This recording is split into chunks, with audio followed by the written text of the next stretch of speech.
Welcome to Rice-Eccles Stadium for this 4A semifinal matchup between the Ridgeline Riverhawks and the Spanish Fork Dons. The winner will play for a 4A state championship. Thanks for joining us. Jeremiah Jensen, Stevenson, Sylvester with you. Our third game of the day here at Rice-Eccles Stadium. Hopefully we're saving the best for last. Oh, yeah. We think this will be a great one for you tonight. We saw Spanish Fork last week, Sly.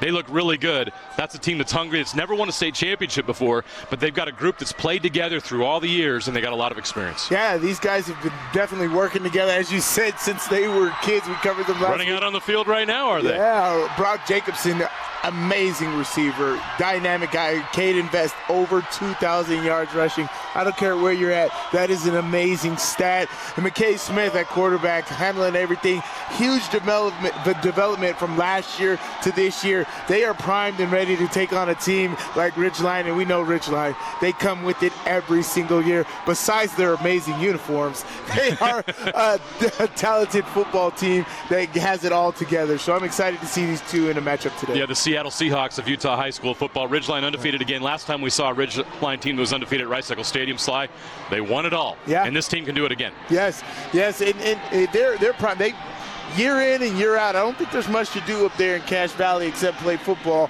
These guys know exactly what to do. They play well together, just like Spanish Fork. These guys grow up together. They've been in the same youth football leagues, classrooms.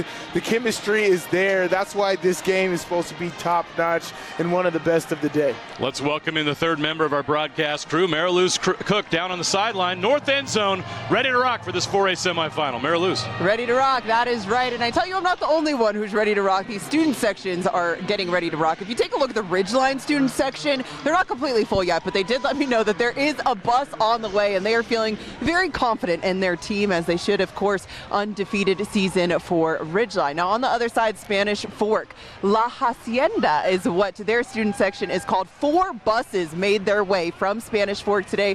The school provided free buses so that students were able to come out and support their second consecutive black theme. I'm getting the impression that they're a little bit superstitious. They said they won last week with the black theme. They're sticking with it this week, and they're feeling very confident that they will be making an appearance in the state championship game. They said we'll keep it going next week. So we'll see how it shakes out today for both of these teams. Back to you guys in the booth. Thanks, Mariluz. Great matchup here. Great fan support on both sides. Hey, if it ain't broke, don't fix it. Right. Right? They looked good last week against Park City. Absolutely love that matchup, and I'm with it. The Star Wars, Darth Vader, blackout theme, keep it up. Keep it up. Spanish Fork will kick. Ridgeline will receive to open this 4A semifinal battle. Ridgeline 12-0 on the season. Spanish Fork 10-2. We were at Spanish Fork last week as they punched their ticket to Rice-Eccles Stadium. This is their first trip to Rice-Eccles in 12 years. Ridgeline won a state championship here just 2 years ago.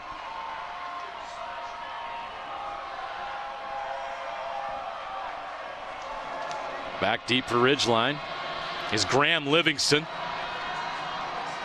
a 4A MVP candidate. He's there. Oh, nope, they're not going to let him bring it out. He was so jacked to bring that out, and by an inch, they call it a touchback. So Ridgeline will start at their own 20-yard line. Yeah, and Graham Livingston, we've called his name a few times these past years. The offense is really going to go through him. I think he's a dynamic football player. I absolutely love watching him get that done. And they use him in a lot of ways in this offense. You know, this year he's definitely put up some good numbers and has Ridgeline with this record. Nate Dowley is the starting quarterback, number 8. He's going to hand it off to start the game. They go right to the ground.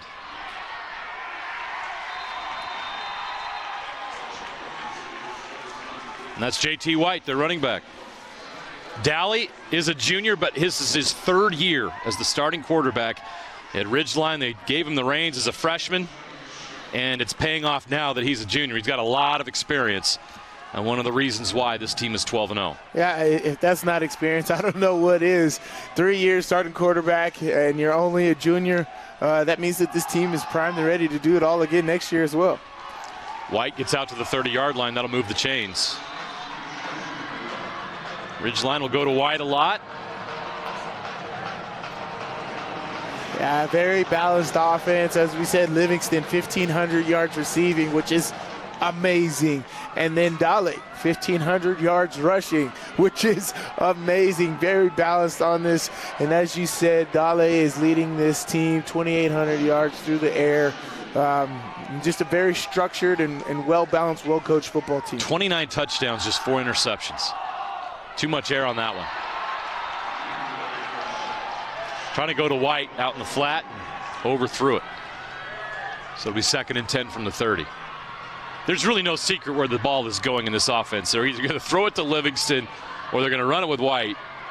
And Dally does have that dual threat capability, although that's not what they want him doing a lot of. Hunter Knighton, number 1, also a receiver who's caught a lot of passes this season. So keep an eye on him. White to the left. Blockers in front of him. Spanish Fork finally breaks through the wall and brings him down short of the marker. So it'll be 3rd. And I'm trying to see where they're going to mark him down. It'll be about 3rd and 7, 3rd and 6. Put him right at the 34.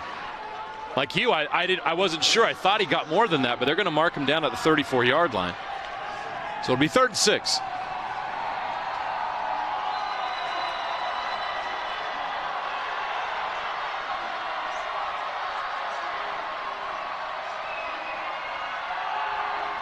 Over the middle, catch is made. That's a 1st down. Livingston gets to the sticks. Past the 40, up to the 42-yard line. It's a great job right there. These guys are incredible. It's their connection, their communication, that's all timing right there. And to get the ball there on time, tight coverage, that's repetition. These guys are very comfortable running multiple sets in this offense. White up the middle. Shifty back all the way up to the 48-yard line. Great blocking. Great blocking right there. Hat on a hat, surging, keep your feet moving, which is exactly what you want to do on that offensive front.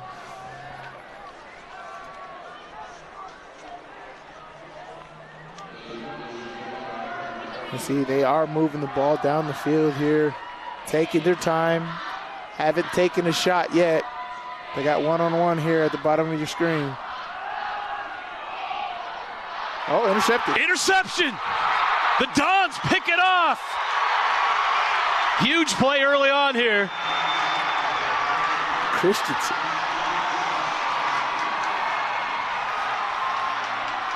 Gage Christensen, number 2, steps and jumps the route and comes up with the interception. He read it really well, jammed him, and got it. Well, first, it was great positioning off the snap. Yeah. He started inside. The receiver did not stem him outside or stem him long enough straight to go in because of the timing and where it was at. So it was just great positioning by Gage, but he was able to turn his hips and meet the receiver at the mesh point and make that happen. Caden Vest right out of the gate. 12 yards on his first carry. This is a 2,000-plus yard back on the season. That's 2,300 yards coming right at you. Wow, 2,300 yards this season. The official number coming in was 2,329 yards and 26 touchdowns. He had the game-winning touchdown last week against Park City. Which Park City, that was an amazing game, right? Park City was hanging with them the entire time, but, you know, Spanish Fork is resilient. They talked about all the work that they put in this offseason. High snap. McKay Smith's just going to have to jump on it. So they lost all the gain there. Now they're in a bind. Smart thing to do was to jump on it. Well, if I was Ridgeline, I know who I'm targeting. Right now, that is Brock Jacobson. Wherever he's at, down here at the bottom of your screen in the slot formation. Keep your eye on number 11 for Spanish Fork. Watch the screen and go. This guy is terrific, and he's got speed. He gets in that open field, it's going to be hard to catch him.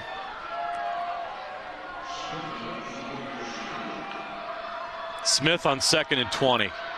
Oh, he's going down. He's sacked. Wow. How about that? Cohen Richards against Aaron Dunn, the 4-star offensive lineman committed to USC. He won the matchup. against a 6'8", 300-pound offensive lineman. Oh my gosh, what a pass rush. Great job right there. Aaron Dunn, of course, not knowing exactly where the quarterback is, but you have to understand, you get that far upfield, the quarterback's going to want to step up, so you need to protect that bottom hip. And it's a great job by Richardson and just coming back, Richardson, and making that happen. Now it's going to be long. Here's going to be a possible screen play to Caden Vest. 8-yard loss, 3rd and 28. They're just going to go to Vest on the run. Smart decision. And they're going to punt. Yeah, 2 big losses, fumbled snap, big time sack, 4th and 26. Yeah, just punt the ball. You have the opportunity to pin Ridgeline deep. You didn't get to take advantage of points off turnovers, unfortunately. But this is going to be a long game, so you got to be smart here, play the field position game. Missed opportunity for Spanish Fork, could not take advantage of the interception. Now they'll play the field position game. Oh. Punt, way high, but way short. Oh. Bad bounce. It's going to be down at the 49-yard line. That's a net of 10 yards. Oh.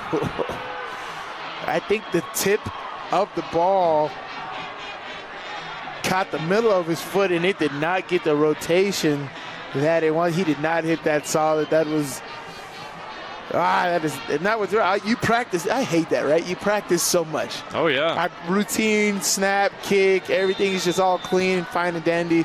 And we get in this situation, I'm not even being rushed, and that's the time it messes up. That's got to be frustrating. 1st and 10 from their own 49. Ridgeline going to work. White. And they can push a pile. It's about an 8-yard gain.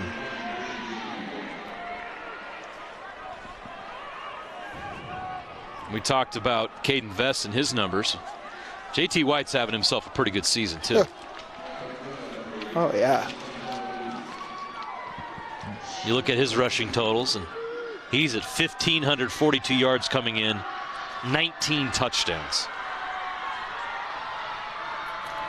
2 amazing running backs in this game that are going to have big impacts. Dowley's going to keep. I told you can do this.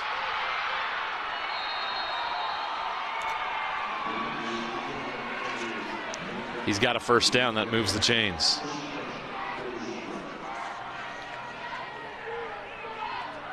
Great job. Way to read the DN. Overcommitted. You pull that.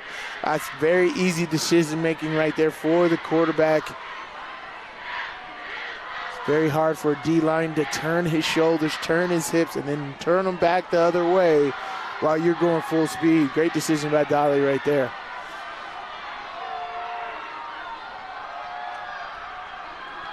Dowley's going to throw it. Trying to get the wheel route. Nice defense. Well played. How about that? Look at Dolly right here. Let me tell you. Hey, no. Go, go, go. I got you. Very nice. He actually had the opportunity. If he put it on the outside, that could have been a back shoulder catch. The defender had no idea where the ball was. But great job. I mean, he had time in the pocket to tell the receiver to go upfield and make that happen. Now you just got to work on the placement and timing of that. Try to make it more of a back shoulder catch. Spanish Fork not fooled on the misdirection. JT White's taken down at the 36. So it'll be 3rd down and about 7.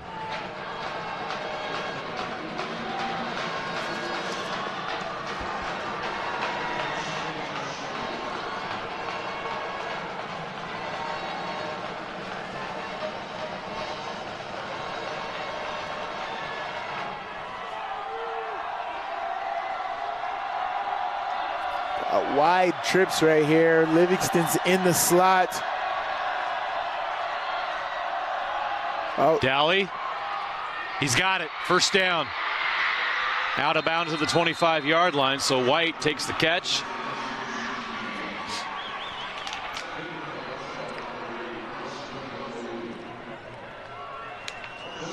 They're going to White here. Spanish Fork's trying to lock down Livingston, and White's been wide open out of the backfield. yeah. I mean, he's been kind of your third leading receiver here this season out of the backfield. He does most of his damage from the running game. But every game it could be a different factor that helps you win. Maybe running back out of the backfield, running in the passing game is what's going to work. Mismatch with White and whoever's covering him, whether that's a D-end or a linebacker, you might have the advantage. So understanding your matchups, understanding what you're looking at, and that's where a veteran quarterback comes in to be able to acknowledge that and see that. But yeah, as you said, they are looking for White passing out of the backfield quite a bit this first quarter. 2nd and 9 from the 24. Dowley's going to pass. He's got a man in the flat, short of the sticks, but a gain inside the 20. Ridgeline is in the red zone. Catch was made by number 40. Crew Jones, their sophomore tight end and defensive end. He's going to end up being one of the highest rated sophomores in the state. Class of 2027, he might be one of the best players in the state. Oh my gosh, I remember talking about him last year. He had a couple. We looked at him and it's like, who's that? And they're like, that's a freshman. That's a freshman? What? Shut up, yeah. White, first down. To show you how dominant Ridgeline has been this season, 12-0. They average 43 points per game. Their opponents, just 10. Woo. They beat Stansbury last week in the quarterfinals 38-20 to get here to Rice-Eccles Stadium. Yeah, they have just absolutely dominated the competition this year. Their only close game this year was an overtime game at Riverton, which they won. They beat a 6A team on their home field. Another run for White. Trying to break tackles, does not. Spanish Fork wraps him up. Good job there on the stop.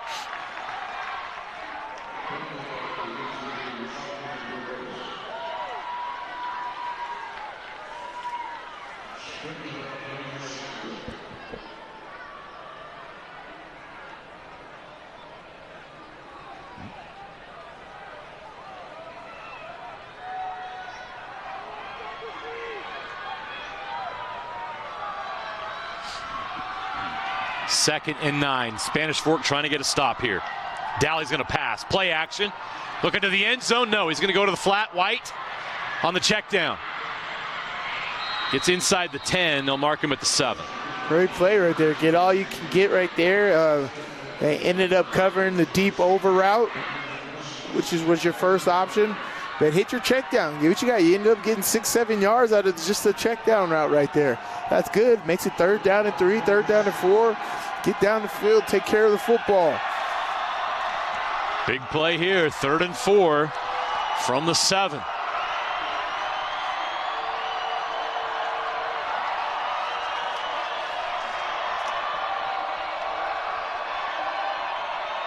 Here we go to White. JT White, he stopped. Spanish Fork plugs the middle. I'm going for it here. I'm going for it.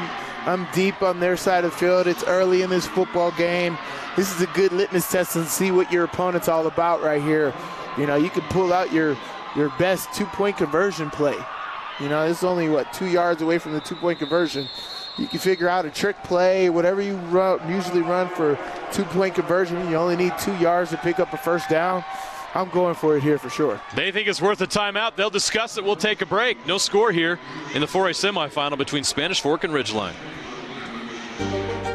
Moving mountains takes more than muscle. It takes commitment through the comfortable, the uncomfortable, the starts, the stops, the sunny days, the stormy days.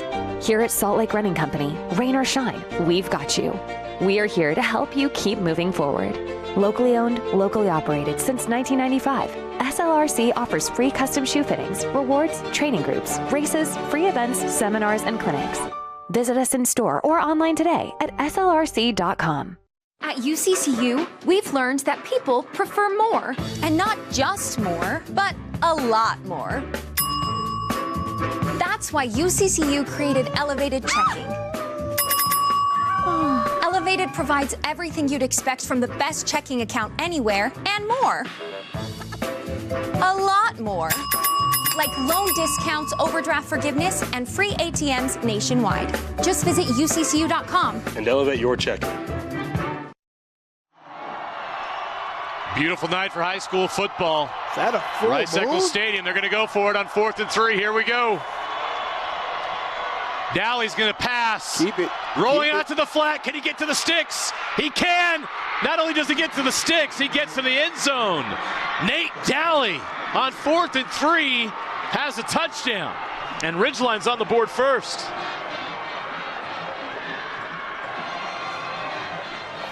Amazing. Great play design there. A big fan of the bootleg at this point in the field. If Peyton Manning can run it in, there's a lot of people that can run it in.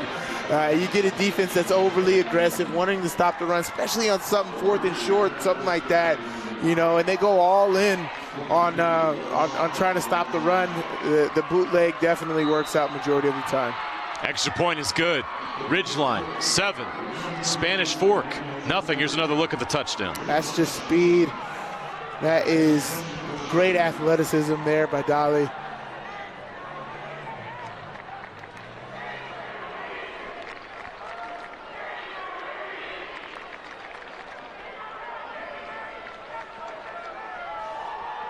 Ridgeline puts up the first points. You said they're averaging 38 points a game. Their opponent's only 10.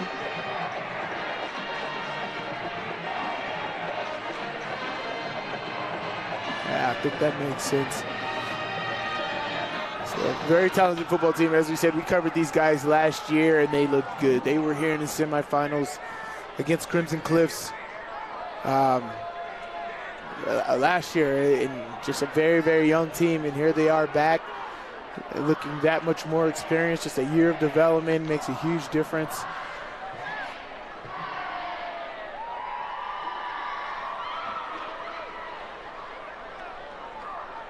Guys like Crew Jones, Dowley coming back next year. Yeah, this group's they're young. And they've been together for a while. They're going to bring a lot of talent back again next year. Nice return, Bruin here. Jacobson past the 40, breaking tackles out to the 47-yard line. You talked about Brock Jacobson in the open, and there he is, impacting the game here in the first quarter. That's what he does, and what we've seen all day. Special teams is a huge, huge factor in games like this. So if you could get, a huge game, set your offense up with a short field, get some momentum in your favor. That's what you want to do. If you can get a touchdown like Lone Peak did last game. We've seen the point after touchdowns was a huge factor in the first game of the day today. If you can get some big returns here in the special teams game, that'll be huge. Smith. Ooh, they go with the hook and ladder early. And it gets them about 3 yards.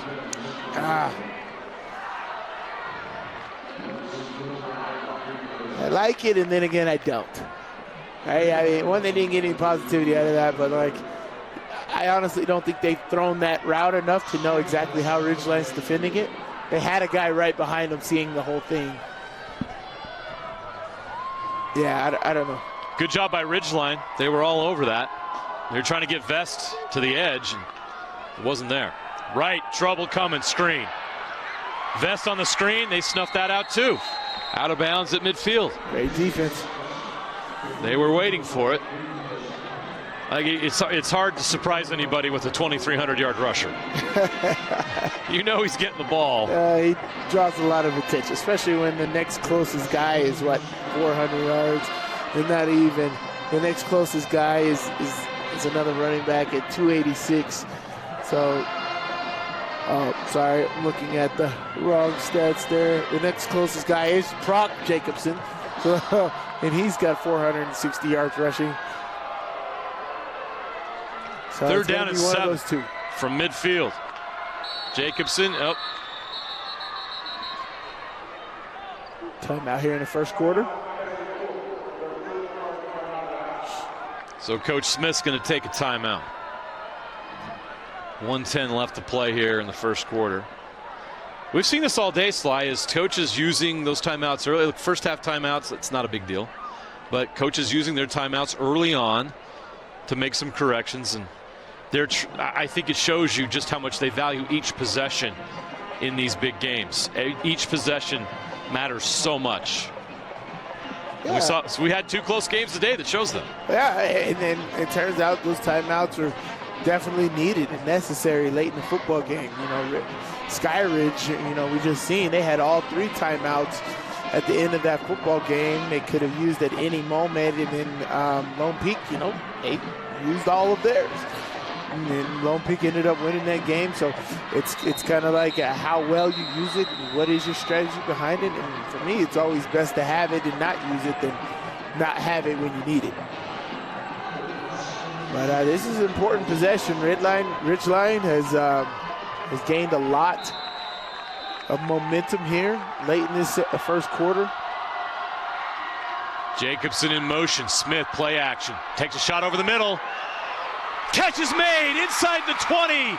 Right on target. He hauls it down at the 17-yard line.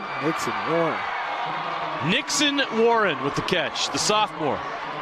Spanish Fork has their own super sophomore. Well, as you said, McKay Smith, his development from last year to this year alone has been huge. His ability to buy a little time in the pocket by drifting back just a little bit and delivering the ball with the rush right in his face is huge. Jacobson on the direct snap inside the 5, down to the 3-yard line. The Dons are knocking on the door. Look at this solid blocking. But it's the way he hit that. He was very decisive in downfield. A lot of the just wildcat blocks has to be hit like this. If you take time, it's not like Cam Newton where you stand there, wait, and then go. It's you gotta most of the time it's you gotta hit it right on the money, because these guys will get in position, seal off their blocks quick, but they can't hold it off or normally hold it. What's the penalty here?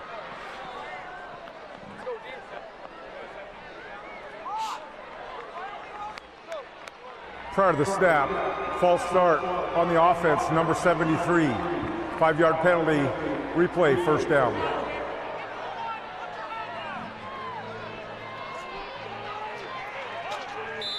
Where does that rank among the best logos in Utah high school football? What, Ridgelines? It's tough, man. Riverhawks have skinny legs. You'd say they have bird legs. That is the end of the first quarter. When we resume action, Spanish Fork will be in the red zone. 7-0 Ridgeline leads Spanish Fork, but the Dons are driving. Let's still go down to Mary Lou's Cook on the sideline. Guys, I had the opportunity to catch up with the athletic director from Ridgeline, Mike Hansen, and I asked him what stood out about this team as they've made this 12-0 historic season to this point. Now, he said, number one, they're a young team, but they are extremely enthusiastic about the game of football. Number two, whenever they're talking to media, it's coming very, very clear that they're a consistent team and they're extremely detail-oriented. They say they're always going to go back to the same thing that they did that previous Monday. They are consistent. And number three, the most important thing, they do not take anything for granted. So know that coming into this one, that it doesn't really matter that they have a perfect record to this point. They're not taking it for granted. Back to you guys. Thanks, Mary Lou's. Yeah, I think they learned that last year, you know, in getting to this moment and not able to finish the deal. You know, even though they're young, doesn't mean they can't get it done. They got a lot of experience. Even Crew Jones, as we said, is like, is that a freshman? Like, what the heck? Now has another year of experience. These guys are just as experienced as most teams. They just got to get the job done. Brock Jacobson on the direct snap. Not much here after the 5-yard penalty. Travis Cox, the head coach at Ridgeline. Former college quarterback at Utah State. He knows what he's doing. He's done a tremendous job with this Ridgeline program, which is relatively new. The school's about 10 years old. But they got a good thing going up in Cache Valley with this program. We'll see another Cache Valley program tomorrow night. in the other 4A semifinal, Skyview will take on the defending state champion Crimson Cliffs in our final semifinal of the week. You can watch all these games on KSLSports.com. Also The snap, false on the offense, number 77. 5-yard penalty, replay, second down. Spanish Fork is going backwards. I also want to mention that you can watch 4 state championship games on Saturday. The 3A, the 2A, the 1A, and the 1A 8-man, 8-player are all available to view on Saturday right here on KSLSports.com. This 4A football on the right side of this offensive line is 6'8". Jacobson 6'5". throwing. Caught! Touchdown Spanish Fork! They weren't ready for that. Is that Jacob Johnson with the catch? That's what I got on my roster. Number 21 with the catch.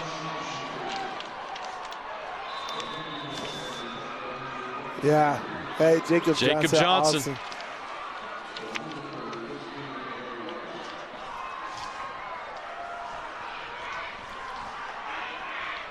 The extra point is good. The penalties end up not mattering for Spanish Fork.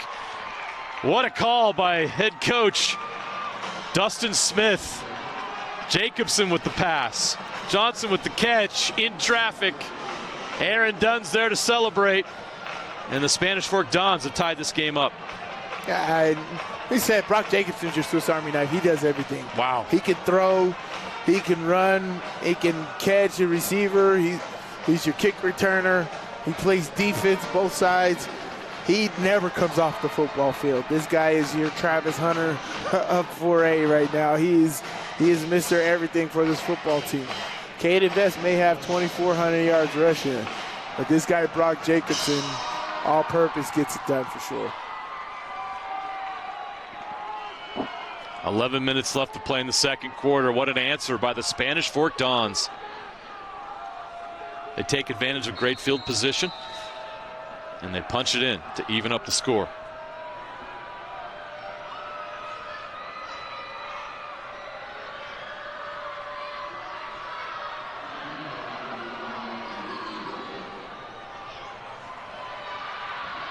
Ridgeline from the 5.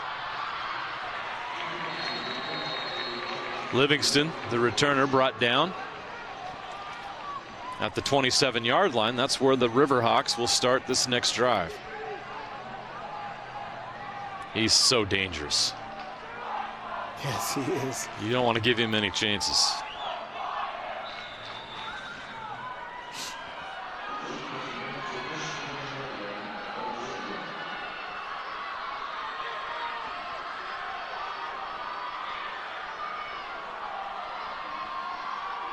White.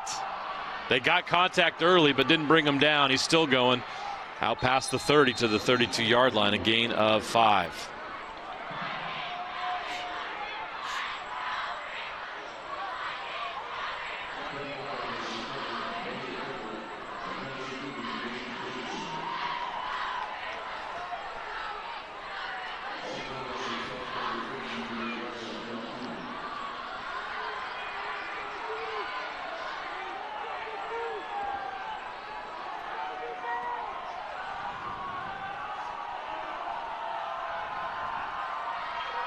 They bring the blitz. They can't get to him in time. Livingston's got it and room to run. Graham Livingston. Past the 30, that's where they'll take him down. Tackled by Brock Jacobson. Jacobson saves the touchdown. Because Livingston, look at the speed, right? Simple crossing route, but look at the acceleration in the open field to get past the defenders and get in that hole. Great job there by Brock Jacobson, because I believe that if Brock Jacobson doesn't make the tackle there, he's cutting that back for a touchdown. Great job. Speed, cut back. Just the junior, folks. Him, Dale, Crew Jones, all coming back next year. Dalley's going to hand it off. White bounces outside. He's to the sticks, pounding his way into the red zone, past the 15, down to the 12-yard line. Great instincts right there. I love the way he's able to understand dipping your shoulder. Here, let's dip my shoulder and get as much yards as possible. He gets about 4 to 5 extra yards right there because he understands where he's at on the field and how to use his body to gain those extra yards.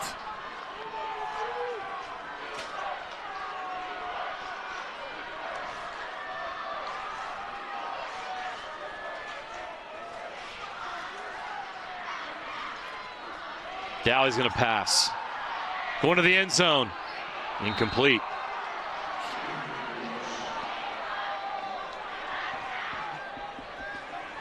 It'll be 2nd and 10 from the 13-yard line.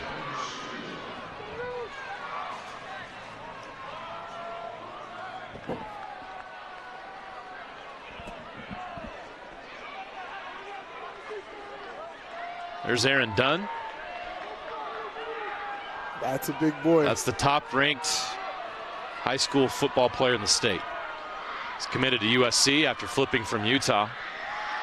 Dowley up the middle, trying to bottom up. Can't make it to the sticks, but it's a good positive run down to the 6-yard line.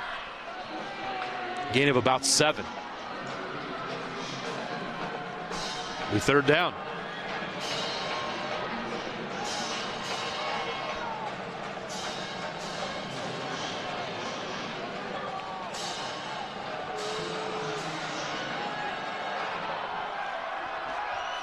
Can the Dons get a stop? 3rd and 3 from the 6.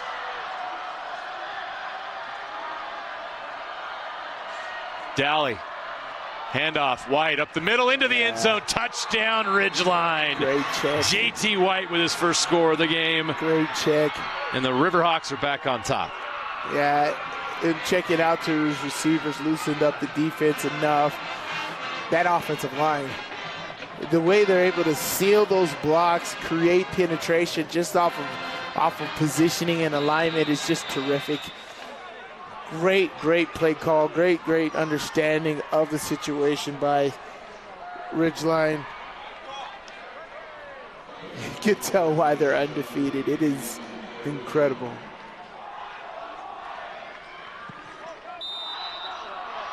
The extra point is good. 14-7 is the score. Another look at the J.T. White touchdown. Yes, great job.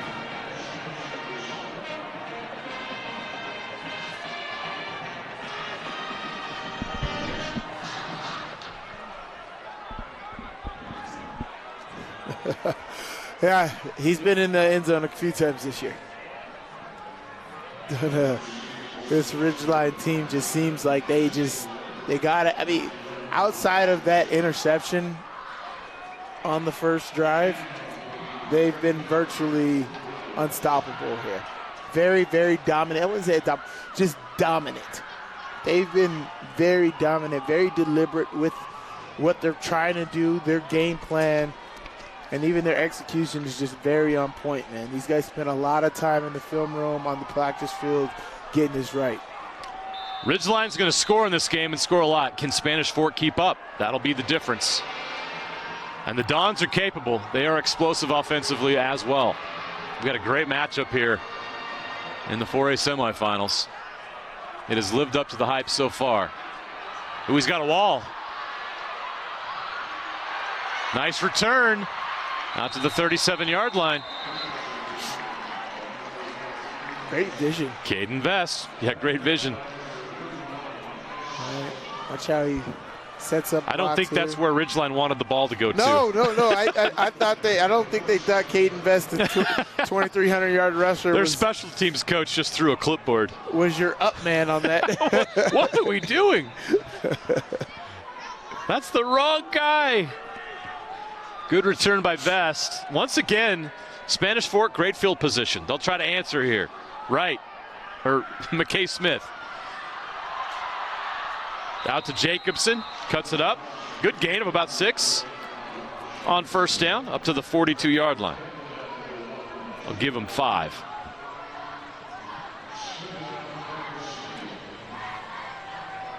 Yeah, what I like about this offense is, of course, a lot of the attention goes to Caden Vest and Brock Jacobson, but you'll get opportunities where these other guys will step up. Last week we saw Nixon Warren play a big role. We saw Nixon Warren play a big role on the scoring drive they had. But these guys will subtly come in there. They don't have the stats, but they're always in there. And to know that you can rely on them, McKay Smith can know that you can rely on them, trust them to throw them the ball in opportune situations. That's awesome. That shows you got a really committed team there. 10 seconds on the play clock. 1st and 10 from the 47. Smith picked up the first down. Great block by Brock He's got a Jacobson. wall into Ridgeline territory. Oh my gosh. Down to the 38-yard line. You know how hard it is to stock block? Brock Jacobson here makes an incredible block here on the outside to spring. Gage Christensen is the ball carrier, the receiver. Great play. Block right here, bud. Yep. He just does a tremendous job understanding leverage, getting under, just tough for one. Yeah. I got it. 1st and 10 from the 38. They go to Vest. Not much there. They bottle him up. No gain. It'll be 2nd and 10. We saw it last week, Sly. Park City did a great job of bottling up Vest. Yeah. And finally wore him down in the 4th quarter. Yeah, and that's why you can't go away from it, right? It'll pop. You know, Caden Vest still ended up with 100-plus yards. Almost 200 again. But, I mean, that didn't come till late in that football game. Yeah. And so I think because Park City was never able to pull away on the scoreboard, his effectiveness continued on. Jacobson making some moves. Down to the 20. Brock Jacobson on the direct snap has Spanish Fork in the red zone. Between Jacobson and Vest, I mean, these are two of the best runners in the open field in the state, regardless of classification. These guys are studs. No doubt. Livingston on the other side as well. Yes. Yeah. Got a lot of talent out here tonight. Oh, for sure. Yeah, these guys, doesn't matter class, doesn't matter whatever. These guys will get it done no matter what team they would be on. But this is a truly awesome matchup. You're getting top-tier talent at both teams. Jacobson stays in that direct snap. Not much there. Loses a yard or two, actually.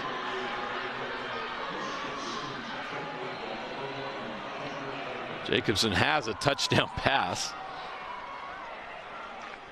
Now he's trying to add a run to that.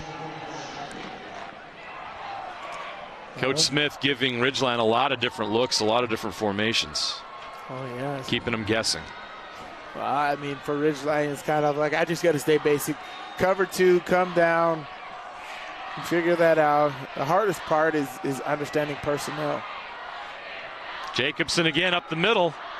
Follows his blockers inside the 20 down to the 18. Still a long way to go for a first down here.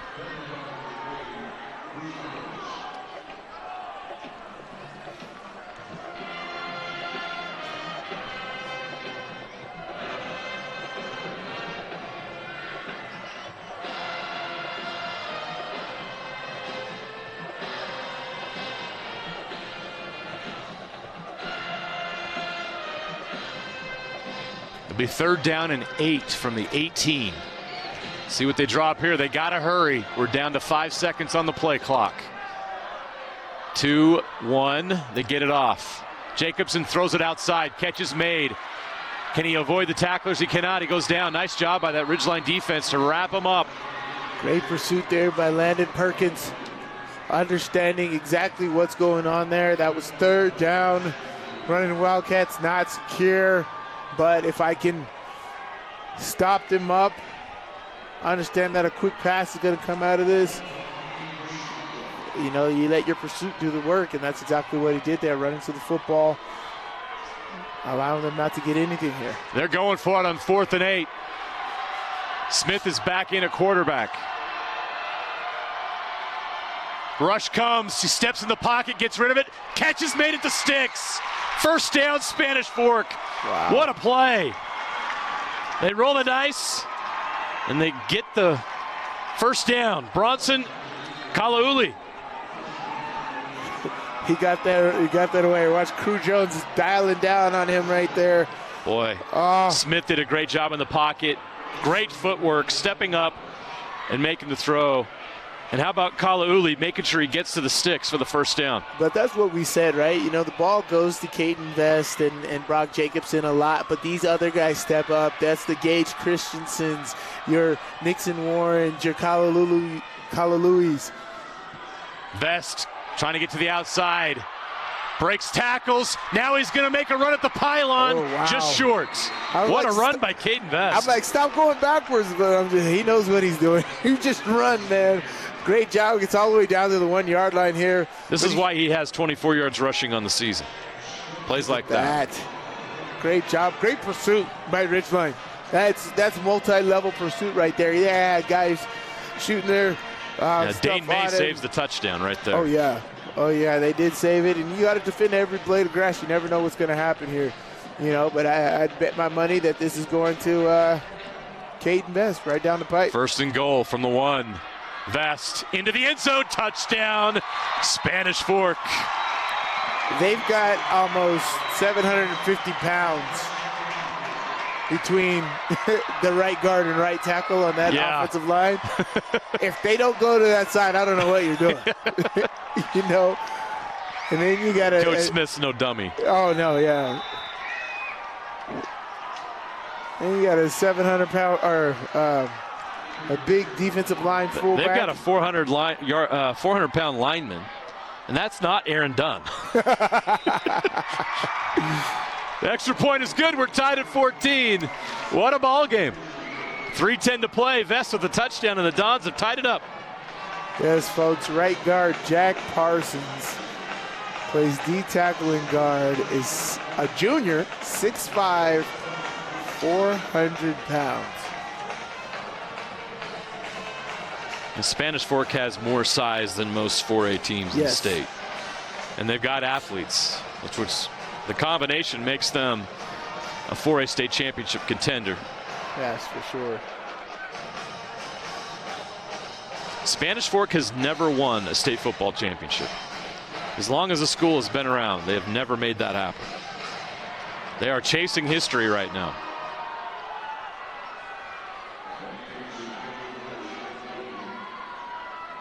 Ridgeline in their short history has just dominated. They're seeking their 2nd state title. In as many years, right? Is 2 years? Was it 21? 2021? Two years ago? Their perfect season.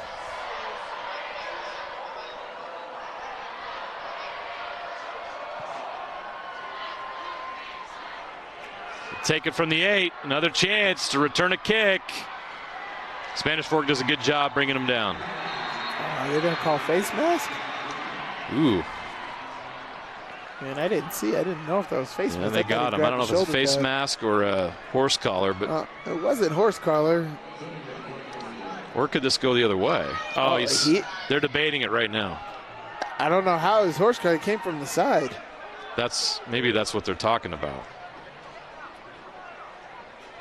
During the play, personal foul, horse tackle collar on the kicking team. 66.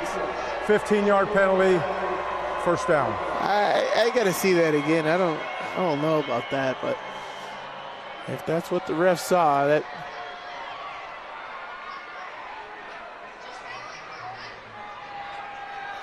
There's a guy in the way there. Let's see. Here's the angle. Yeah, that was Jersey. But hey. Daly on first down. Almost intercepted. What a catch by Graham Livingston. Hey, this matchup between Brock Jacobson, number 11, and Graham Livingston is off the charts. Absolutely amazing. Brock Jacobson, a senior. Graham Livingston, junior. Both wearing number 11. These guys put up tremendous numbers all year. We're under 3 minutes left to play in the half.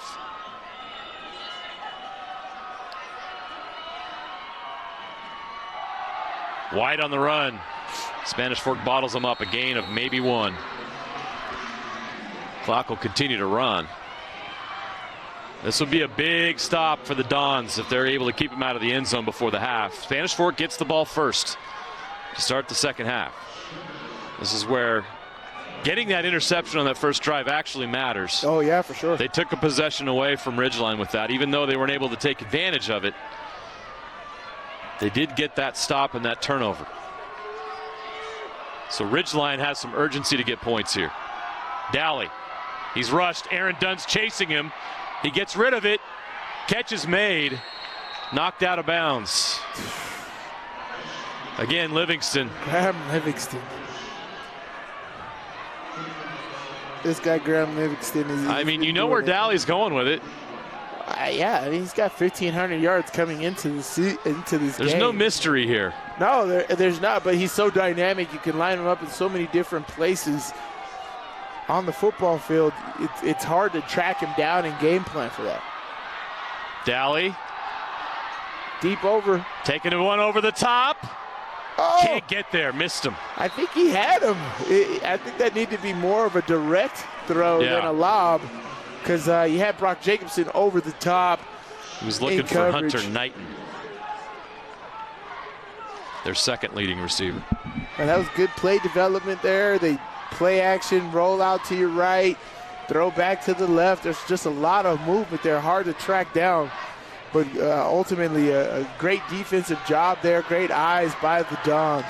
Stops the clock with 1:42 to play in the first half. 2nd and 10 from the 30.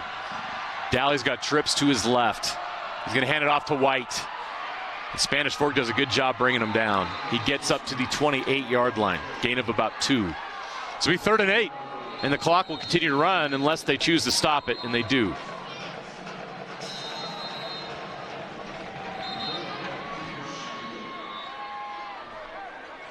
They're going to have to put some more time on the clock and continue to run.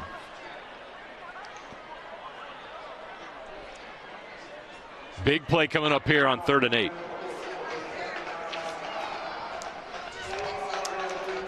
Yeah, it really doesn't seem like either of these teams are interested in kicking field goals. So, no. Is this 2-down territory? Why not? Right. They have nothing to lose here. 90 seconds left to play in the half. They're not getting the ball to start the second half, so why not? Be aggressive here if you're Ridgeline, right? I agree. You don't really have to worry about putting your defense in a bad situation, because you'll essentially take the time off the clock here, and it won't be bad even if you get a turnover down here. Like, it'll be just like you did a kickoff. So low risk, high reward. Yeah. Here they come on 3rd and 8.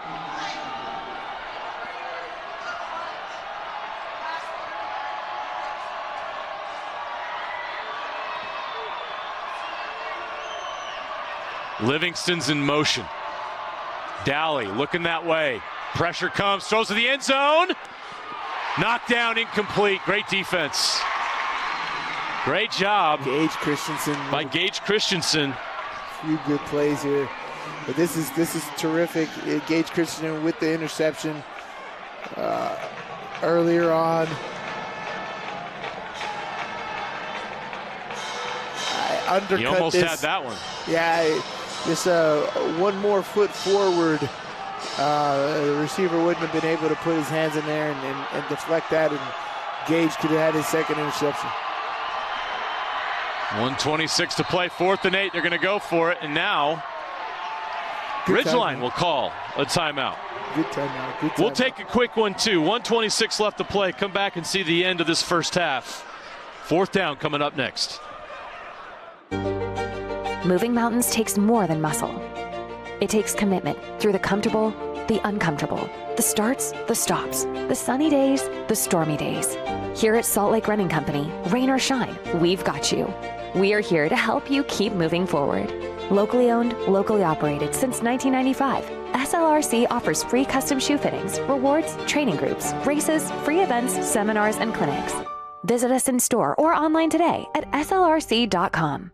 From commercial to recreational truck accessories, Mountain Land Truck Outfitters has got what you need. Flatbeds, spray and bed liners, lifts and leveling kits, wheels and tires. Mountain Land Truck Outfitters proudly uses a brand you know and trust. And with our experienced, knowledgeable, and friendly staff, your visit here will be informative and enjoyable. Stop into our convenient location in Provo at 265 South 100 West or call 801-225-4637 to get a quote for your fleet or individual truck. Mountain Land Truck Outfitters.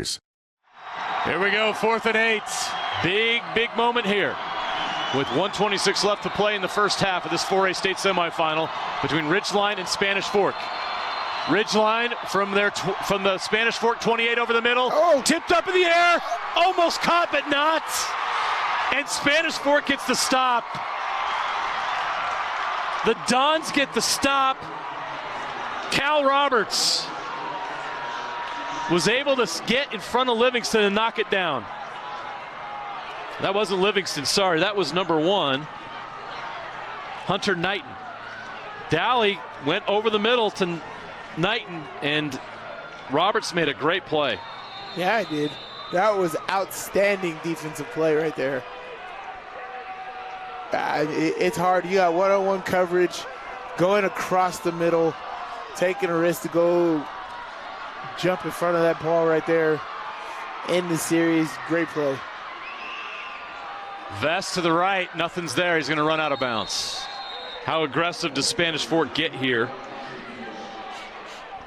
With 1:16 in the game, tied at 14. We'll see. They get the ball first to start the second half. We mentioned how aggressive Ridgeline needed to be there. I'm not so sure Spanish Fork needs to be aggressive here. I mean, you're taking the ball at halftime. I would have did it on first down. I'd take a shot deep and see what you can get. If you ain't get nothing after that, then I would just continue to run the ball. But I definitely am not losing 4 yards on first down.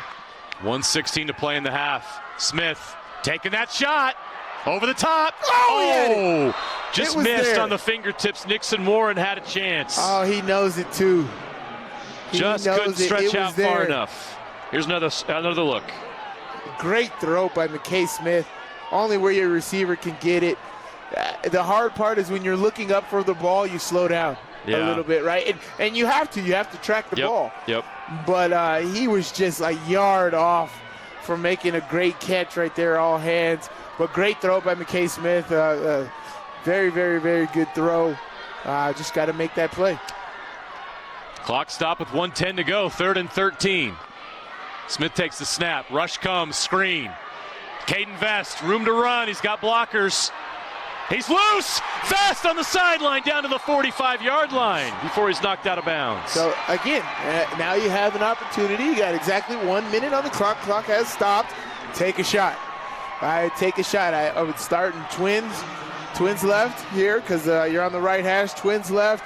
Receiver or running back and a near set, and then motion him to empty, creating a void on that 2 receiver side. And I go a deep post and a streak on that side. Just attack these guys deep.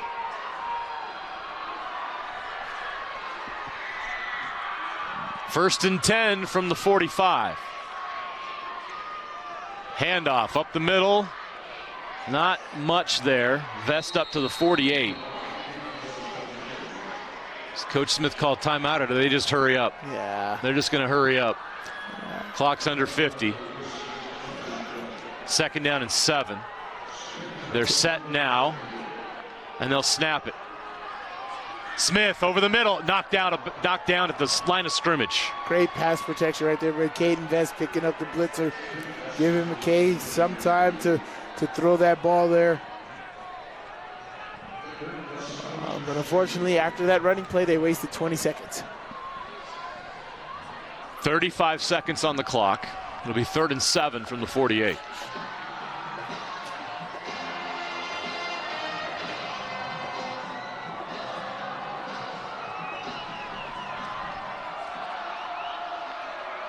Smith in the pocket, steps up for incomplete. 4th down. Oh, that stinks. Now you got to punt the football. going for it. Graham Livingston on the other side, I would not go for it and miss. But you got your Brock Jacobson, so, oh, there you go. Pooch punt, short. They go Ben Roethlisberger here, and it's going to take a nice Spanish Fork bounce. Don't touch it. Inside the 30 down to the 29-yard line. With 21 seconds left, see how aggressive Ridgeline gets. Remember, Spanish Fork will get the ball first to start the second half. We're dead even with 21 seconds left in the half, 14-all.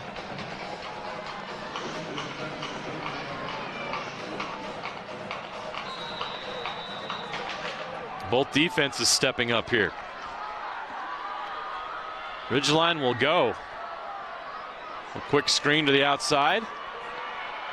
Breaking tackles up to the 37, 38-yard line.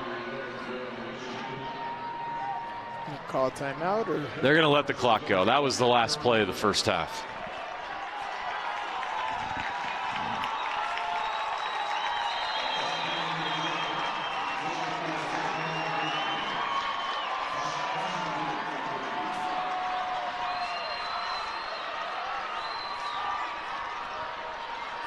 At the half, Ridgeline and Spanish Fork tied at 14 in this 4A state semifinal.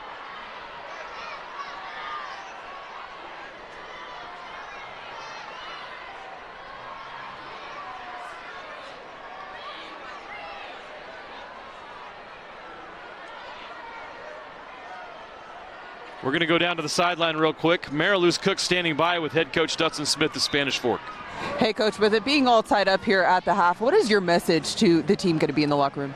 Well, we wanted to fill these guys out. They wanted to fill us out. We haven't played them before. We knew it was going to be a battle.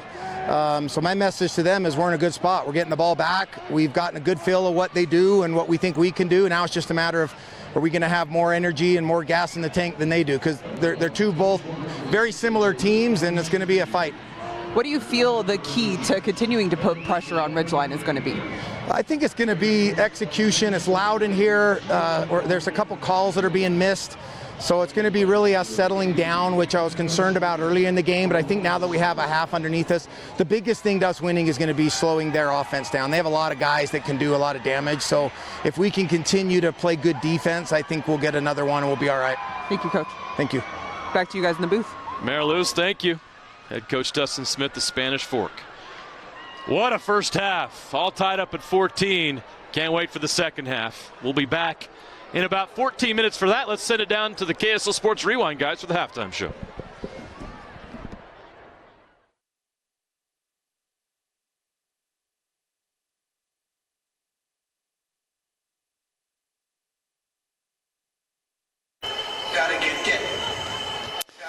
Welcome in, halftime of the 4A semifinal. Dane Stewart, Moose Bingham, Jeff Hansen with you. Of course, our halftime analysis brought to you by Heidemann Associates, Nutricost, and UCCU. Boys, we all thought Ridgeline was the heavy favorite. How about Spanish Fork? Extremely competitive. Let's look at the first half highlights here.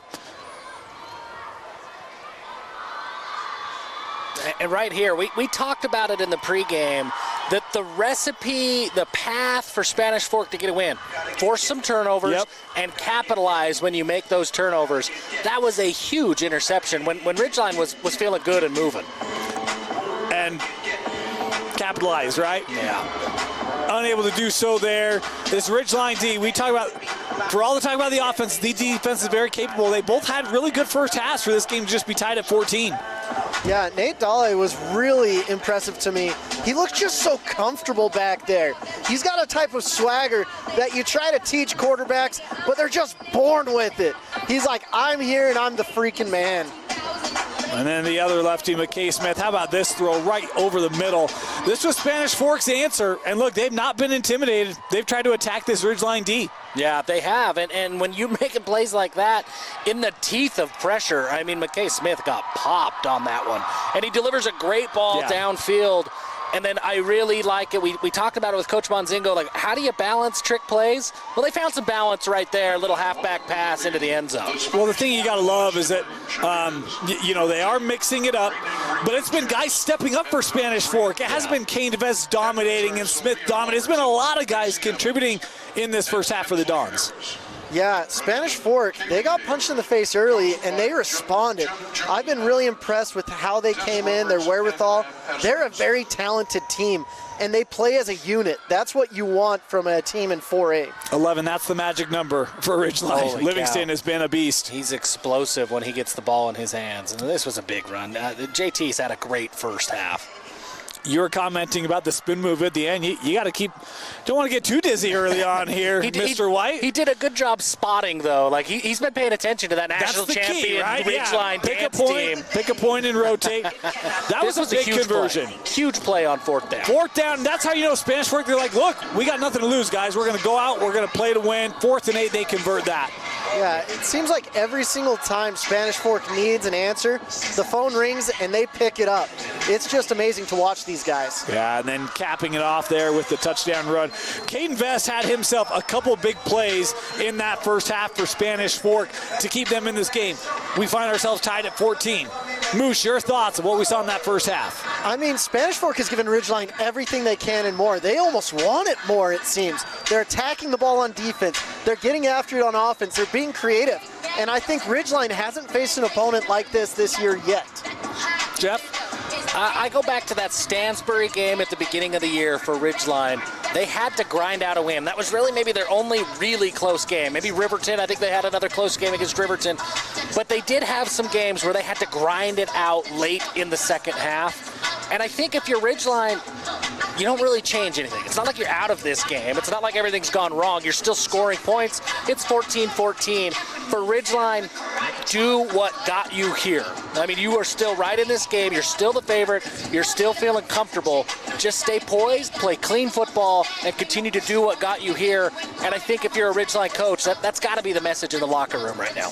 One of the things that's been surprising to me when you think about this first half has been the impact of Aaron Dunn. We talked about him in the pregame, but could you keep a clean pocket for McKay Smith and that Spanish Fork offense?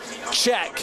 And then the other thing that I love is his impact on defense. I mean, Ridgeline's moving the ball down, and it's his push up the middle that forces that ball to come out high from Dolly, and it allows the secondary to come in and knock that ball away. Aaron Dunn has lived up in this first half to the prestige that is now attached to his name being a USC commit.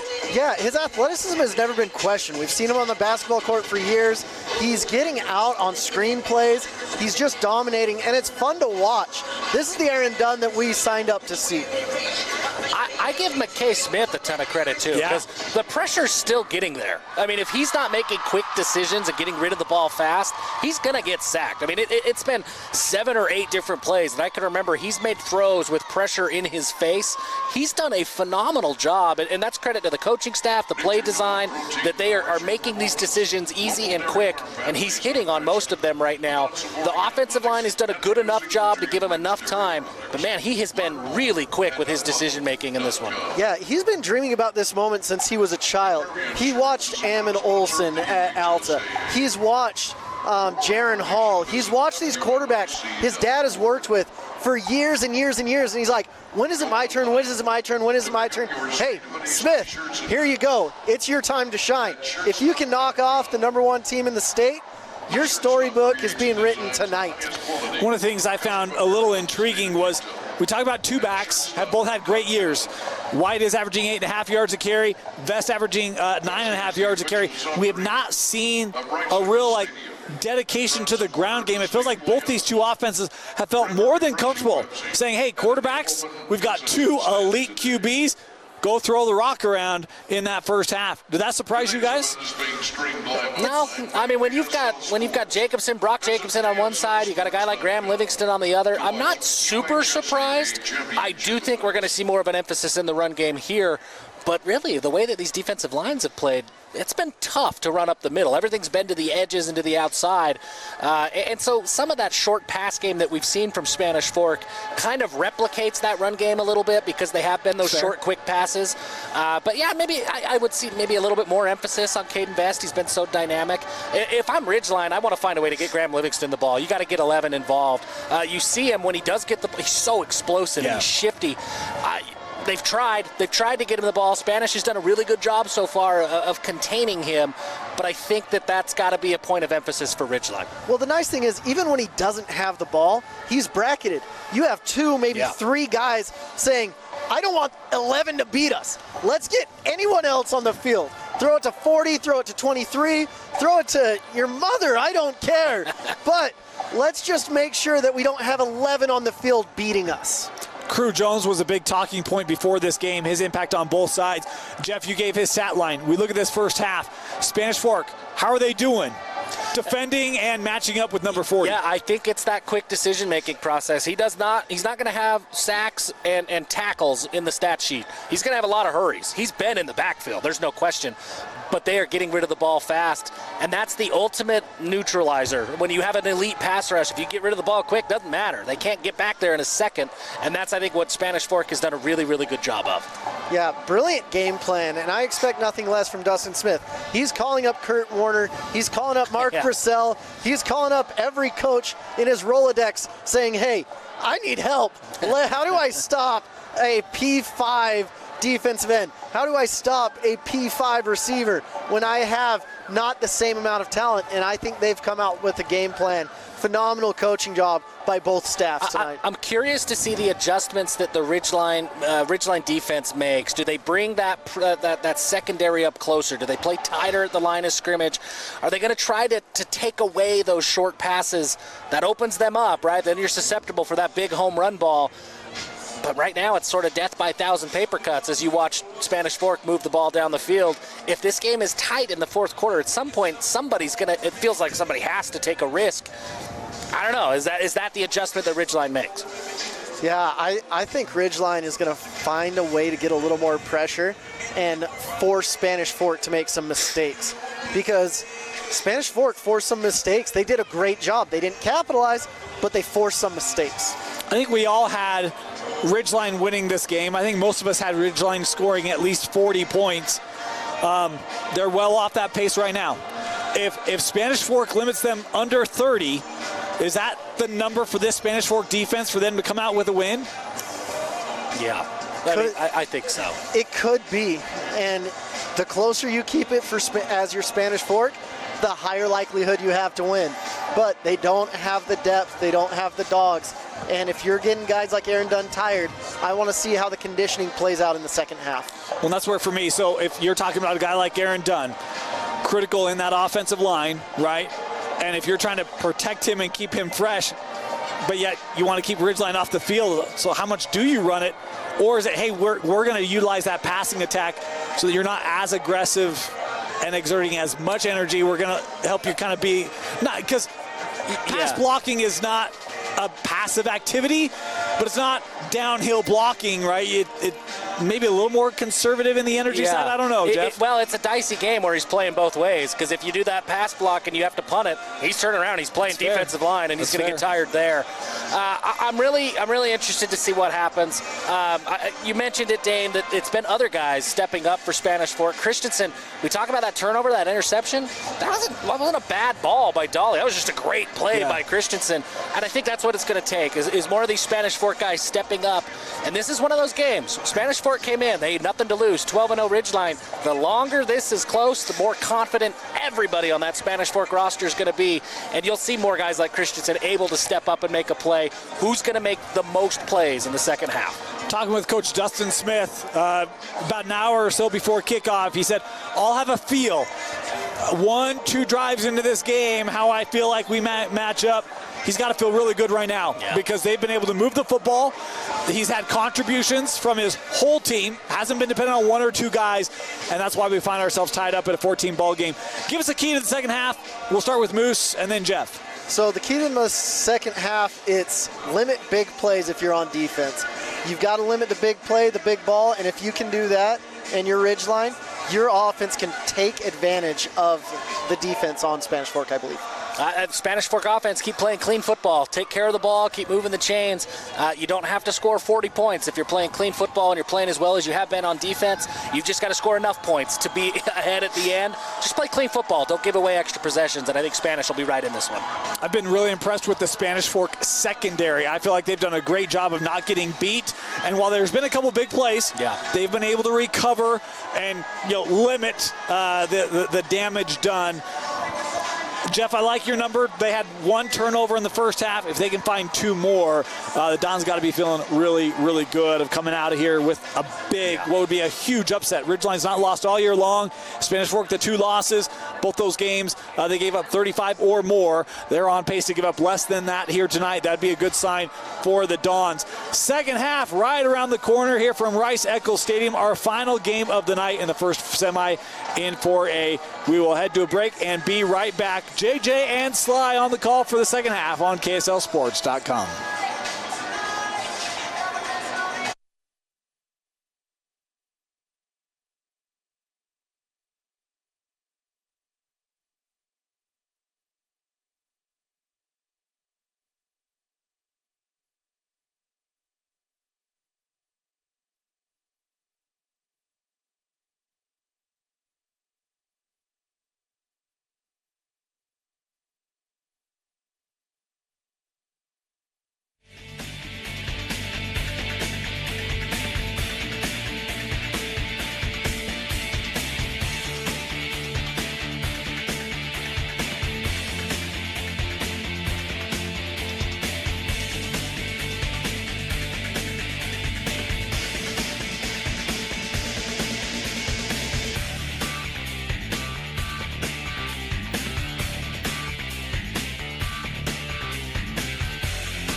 Welcome back to Rice-Eccles Stadium. We're about to kick off second half action between Spanish Fork and Ridgeline in this 4A state semifinal game.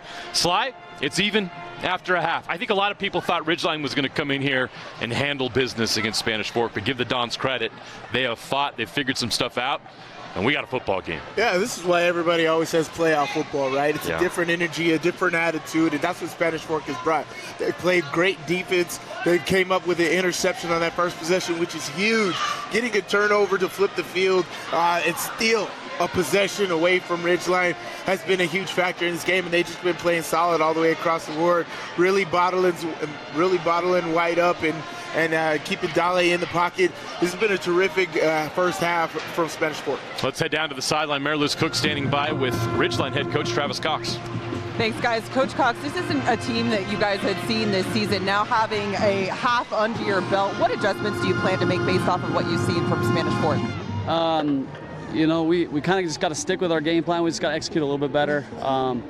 Might have to run a little bit. Our run game's not like we usually run it, so we got to figure that out a little bit, kind of get them spread out a little bit. We got to still be able to throw the ball accurately and just more efficient. So we got to be more efficient on first. Thank you. Best of luck to you here in the second half. Back to you guys. Mary Lou's, thank you. Coach Cox. An apology, because I've been saying back to you guys in the booth. Apparently, I need to be saying top of the bowl. That's what I've been informed by Sly. Well, look, Mary Lou, we're in somewhat of a booth. It's kind of a makeshift booth. No. He's like, it actually looks like a meat locker. He said, I wish we were in a booth because I'm so cold here at the top of the bowl. Hey. That's what he Mary said. Lou's, you're good on the sideline. I think it's about 15 degrees warmer down there. You're welcome to come up to the meat locker anytime you like. That's very kind of you, but I think I'm going to stick around here, roam around, get my steps in. Okay, if you need to store any meat or keep any ice cream frozen, you know where to find us. You at the top of the bowl. At the top of the bowl. Your very cute booth. I have a reputation to uphold. I could not be labeled as cold, all right, Mary Lou? All right? Sly's never been cold in his life. Yeah, never. Ever. Men don't get cold. Nope. Man colds. You gotta respect it. We're ready for second half action. Ridgeline will kick off. Spanish Fork will receive. Huge possession here for Spanish Fork. We always talk, Sly, about the last 4 minutes of a first half and the first 4 minutes of a second half is a big swing, and Spanish Fork has a chance to make that happen right here. Well, I mean, it's all about possession, right? We said that there's a reason why you decline, the coin toss and you save it for the second half. What are you going to do with it coming out? It's very, very important at every single level. Caden Best wants the ball. Yes, he does. Don't squib it this way. Now he pitches it to his teammate to get a few extra yards. End result is the ball about the 30-yard line for Spanish Fork. The Dons have had great field position this entire game. I think this is the worst starting field position they've had up to this point. Maybe that last drive before the half. But they've been really fortunate in that sense, and it's really helped their offense. They're going to have to go 70 here to take the lead. Which is nothing that they're foreign to. They understand this. They can game plan this. Coach Smith has done a terrific job of understanding personnel, understanding what they got to do, and being able to call plays at the right time. Smith sends a man in motion. You're going to go run.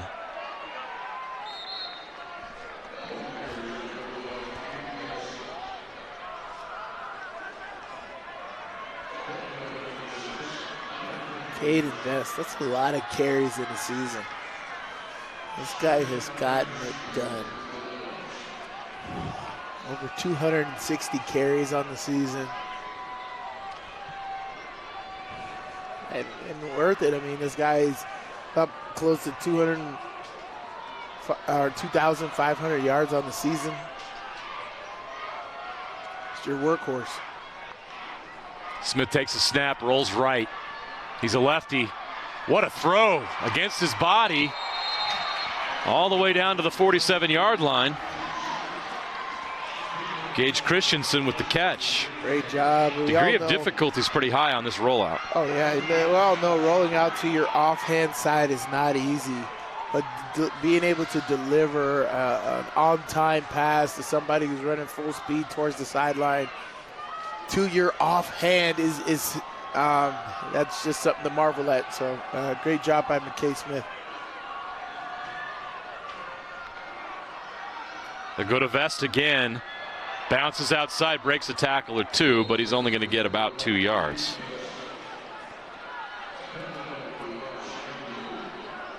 They just keep waiting for him to break one. They'll keep going to him, and eventually he will. He's done it all season.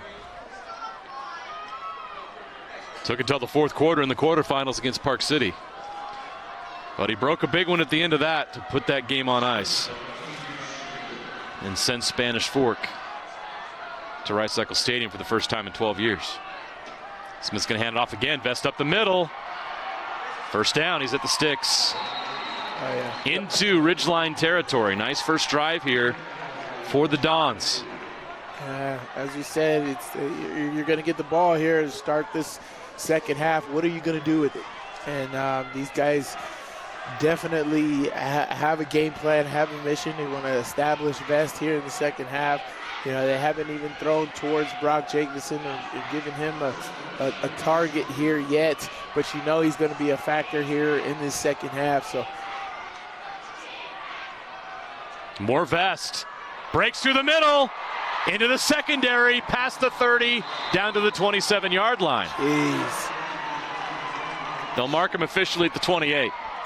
Look at his legs here, folks. Keep moving on contact. Keep moving those legs on contact. That's just a beautiful run right there. You know, Ridgeline had defenders right there and could not do anything about it. Caden Vest, there's a reason why he ran for 2,400 yards coming into this game. Yeah, backfield was empty. Now Vest is there. Smith's going to throw it on the slant. It's caught. Warren near the sticks. Gain of about 9. They're going to mark him just short. Into the red zone. The Dons are marching.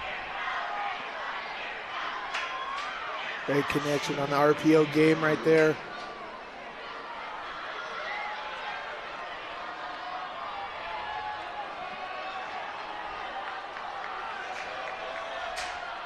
Oh, bad snap. Smith gets on it.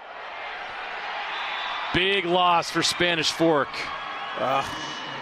That's rough. I think that knocks him out of field goal range, too. And we got an injury. Spanish Fork offensive lineman is down on the turf. So that was a bad sequence for the Dons.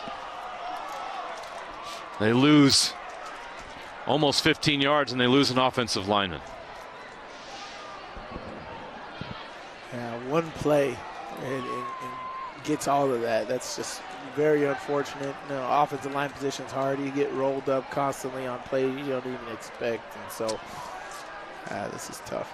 We'll check on the injury while they attend to him. We will take a break. We'll be right back. 14-all in the 4A state semifinals. You've been told that running is punishment. Let's help you make it your superpower. At Salt Lake Running Company, we're here to help you become a better athlete. From the gym to the track, SLRC offers all student athletes a 10% discount, free rewards, free custom shoe fits, and inserts that fit into athletic shoes and cleats. For 30 years, SLRC's award-winning customer service has helped student athletes find the perfect fit that keeps them training and competing. Shop in-store or online at slrc.com today. Your car carries you and those you love through the days and years. It deserves the best care you can give it. At Burt Brothers, we can help with that.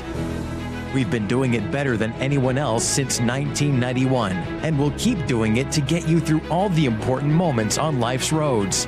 Because cars are more than how we get from here to there, they're how we get from there to here. Find your nearest store and discover special offers at burtbrothers.com. Injured player Ethan Smith is taken off the field.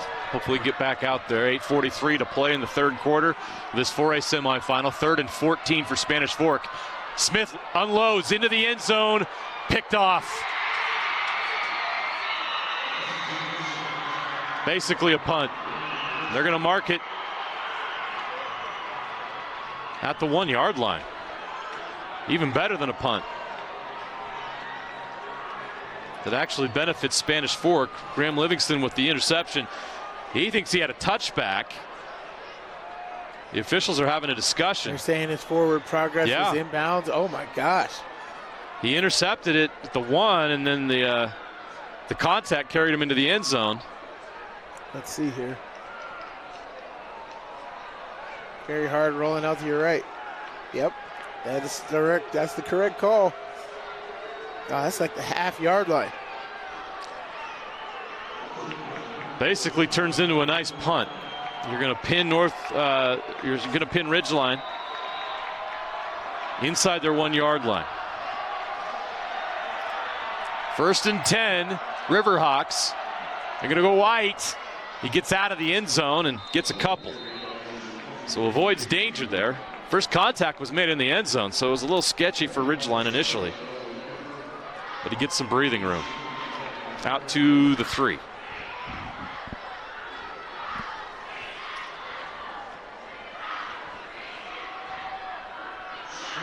He's 2nd down and 8 from the 3-yard line.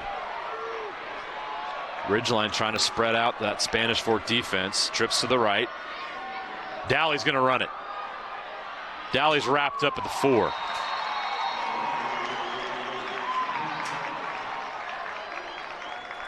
So 3rd and long.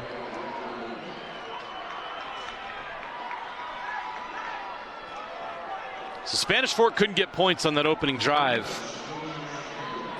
of the half. Got a lot of yards, but couldn't finish. 3rd and 7.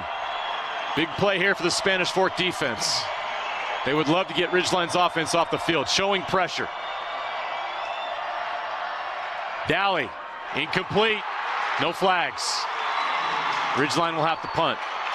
It's going to be a really tight punt too, and if you get the punter to shank it, you're going to get great field position. So the interception turned out to be a huge positive. A little bad luck for Ridgeline having it down at the 1. How many times can you say an interception is a positive? It really felt like a punt. Snap is high. He gets it out of there.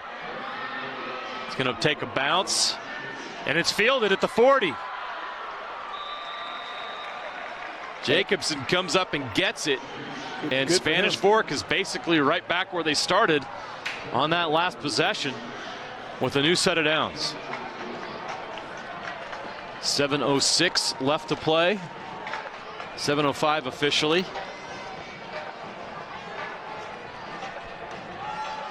In the 3rd quarter. All tied up at 14. Great ball game. We talked about it, and we told everybody we thought this was going to be the most competitive series of semifinal games in 6A, 5A, and 4A that we've had in a while. And so far today, no blowouts. None. Every game tightly contested. It's been a lot of fun. There goes Spanish Fork. Direct snap to Jacobson. He's going to get 2, maybe 3.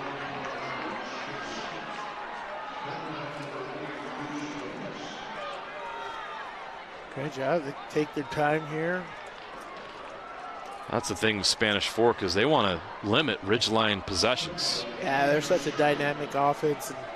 A team that averages 40 points per game, they've kept them off the field for quite a bit of time. Right. Giving them a chance here as underdogs.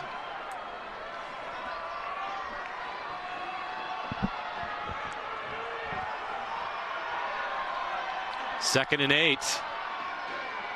Vest breaks a tackle, finds a hole. One man to beat, and he can't, but he's got a big gain. His balance is so good.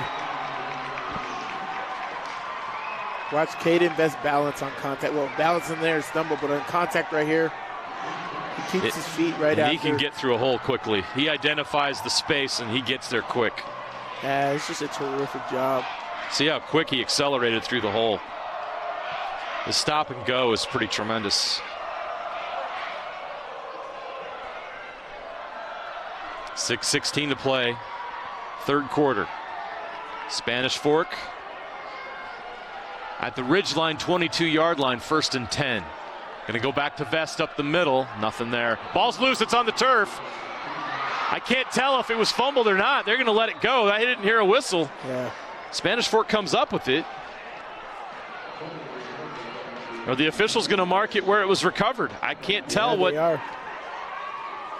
They are. That was a fumble. And again, Spanish Fork has a mishap. There's been bad snaps. It's been a penalty. This time it's a fumble that sets back their offense. Yeah, how does this fumble happen? Caden Vest is not known for fumbling. Great job by Ridgeline to getting in there and punching that ball out. 2nd and 17. The throw, catch made. Nixon Warren on the sideline to the 20. That'll bring up a manageable 3rd down. Right. It's a gain of about 10. They'll give him 9. And we've said it. We know they wanted to establish Caden Vest here in the second half, and we haven't even gotten a target for Brock Jacobson here. So I know it's his time coming soon. So watch him coming out of the huddle and see exactly how they choose to attack this. Are they going to try to make this a more manageable for a field goal, or are they going to try to score and get this first down? Clock's rolling. 5. Play clock is down to 2, and they get it off. And now we got a flag. Little razzle-dazzle. Smith looking to the end zone. Just throws it away. Illegal shift There's here. a flag on the field. Illegal shift, you're right. And guess who was in the end zone? They were looking for Jacobson. Offensive coordinator Stevenson Sylvester with another great call.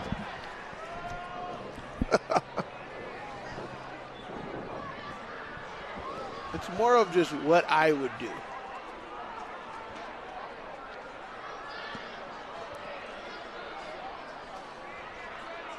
During the play, illegal shift on the offense.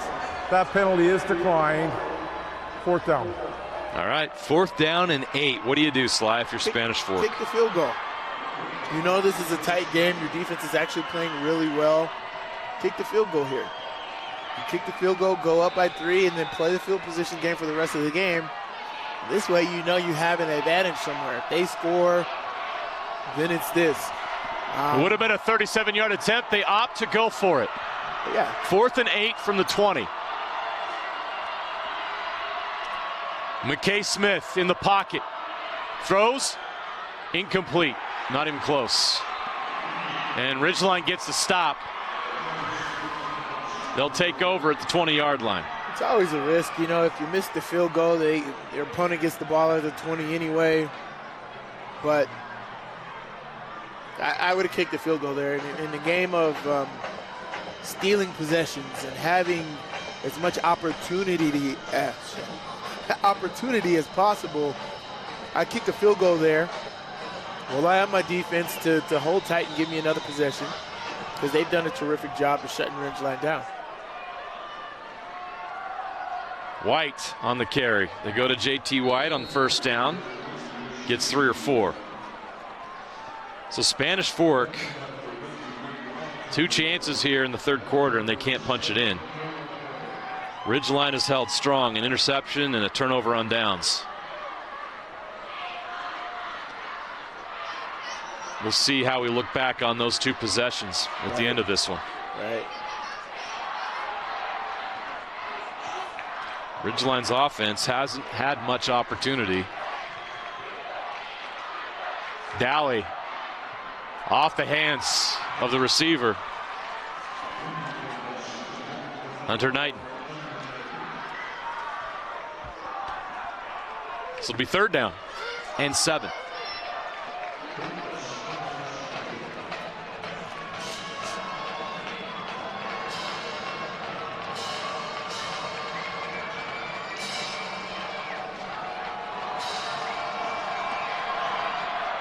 This doesn't help Ridgeline either. These quick possessions, they're not putting any pressure. They're not making Spanish Fork tired.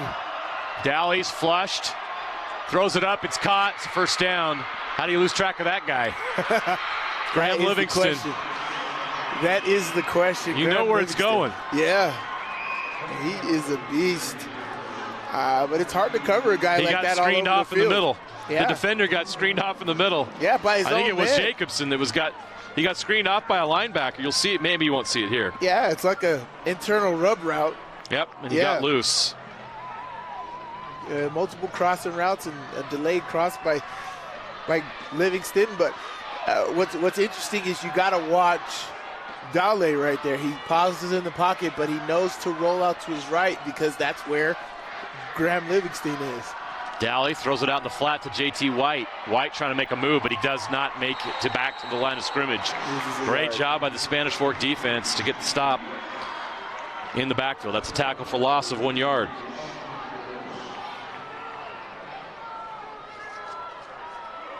There's Aaron Dunn. Number 79, taking a breather. Number 1 player in the state, going both ways for his team here in the 4A semifinal. They're doing everything they can to get a return trip here on Thursday. 2nd and 11. Dally. That's trouble. That was a chance for Spanish Fork, and they could not come up with it. Gage Christensen, honestly, that to me could have been his 3rd opportunity for an interception. He's there again. He's doing a terrific job tonight. He's just got to come away with these. Got to make sure that these opportunities. That could have gone the other way. Yeah, this is the thing about, you know, playoff football, rivalry games, intense situations, is these opportunities don't come often. But if you don't capitalize on them, they may come back to harm you in the end. 3rd and 11 from the 39. Dally, pressure comes. He's in trouble. He's going down. No, he gets away. Now he's running. Dally goes out of bounds. Where does he go out of bounds? Wow. Oh, they're putting him at the 50. The other side has him at the 48. But this side has a closer look, so they're putting him at the 48 and 49 wow. and a half. 4th down in inches. Dally fought his way all the way to the sticks. He's just short. How do you not bring him down here? 4th and inches. Boy, he was dead to rights in the backfield. I thought he was going down, and they could not bring him down. That's actually not a bad spot. I actually thought he was out sooner, but after watching the replay there, he definitely stuck his head down and picked up those extra yards. And Spanish Fork's going to give him 5. Yep. Brutal. Absolutely brutal. Part of the play, encroachment on the defense, 5-yard penalty, results in a 1st down.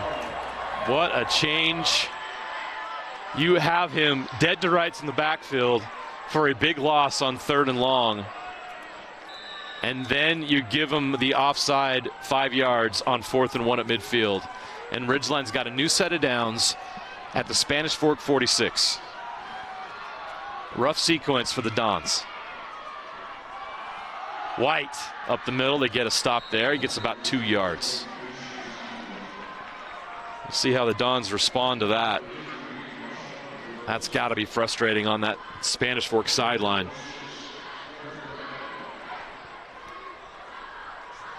You had their offense off the field if you can bring them down on that bull rush. Huge play. He would have lost like, what, 15, 16 yards? They would have had to punt. There's no doubt about it.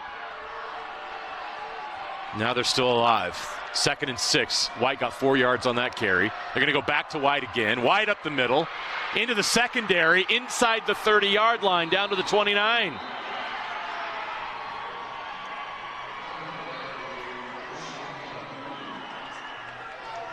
Now on the other side, Ridgeline showing a lot of fight here. Dally showing his experience and toughness, and JT White starting to get hot on the ground.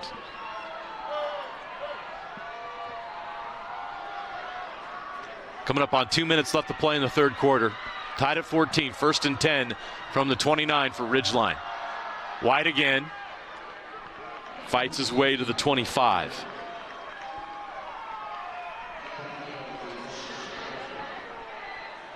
JT White has done a terrific job. Him and Caden Vest, the way their running styles, very, very similar. The way they can handle the interior run game, vision. There's not much dancing around with them, which I think is what gets them success. But both of these running backs are terrific. You can see why they put up great numbers for these teams this year. White to the right. He's got a 1st down or more inside the 15-yard line, down to the 14.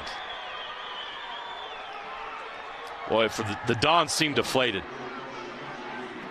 I mean, there's 2 opportunities there. Got him on 4th down. You got him on 3rd down and long. Let him drive all the way down the field. This is huge. I mean, deflated is a great point. You got the ball at halftime. You drive all the way down. You get an interception. You get the ball back. You get all the way down here, and you turn over on downs. Absolutely no points out of that. Dally on the keeper to the right. They bring him down at the 9. They'll officially mark him at the 10. Clock is under a minute to play in the 3rd quarter. What a drive for Dally here. Right. The leadership and the moxie.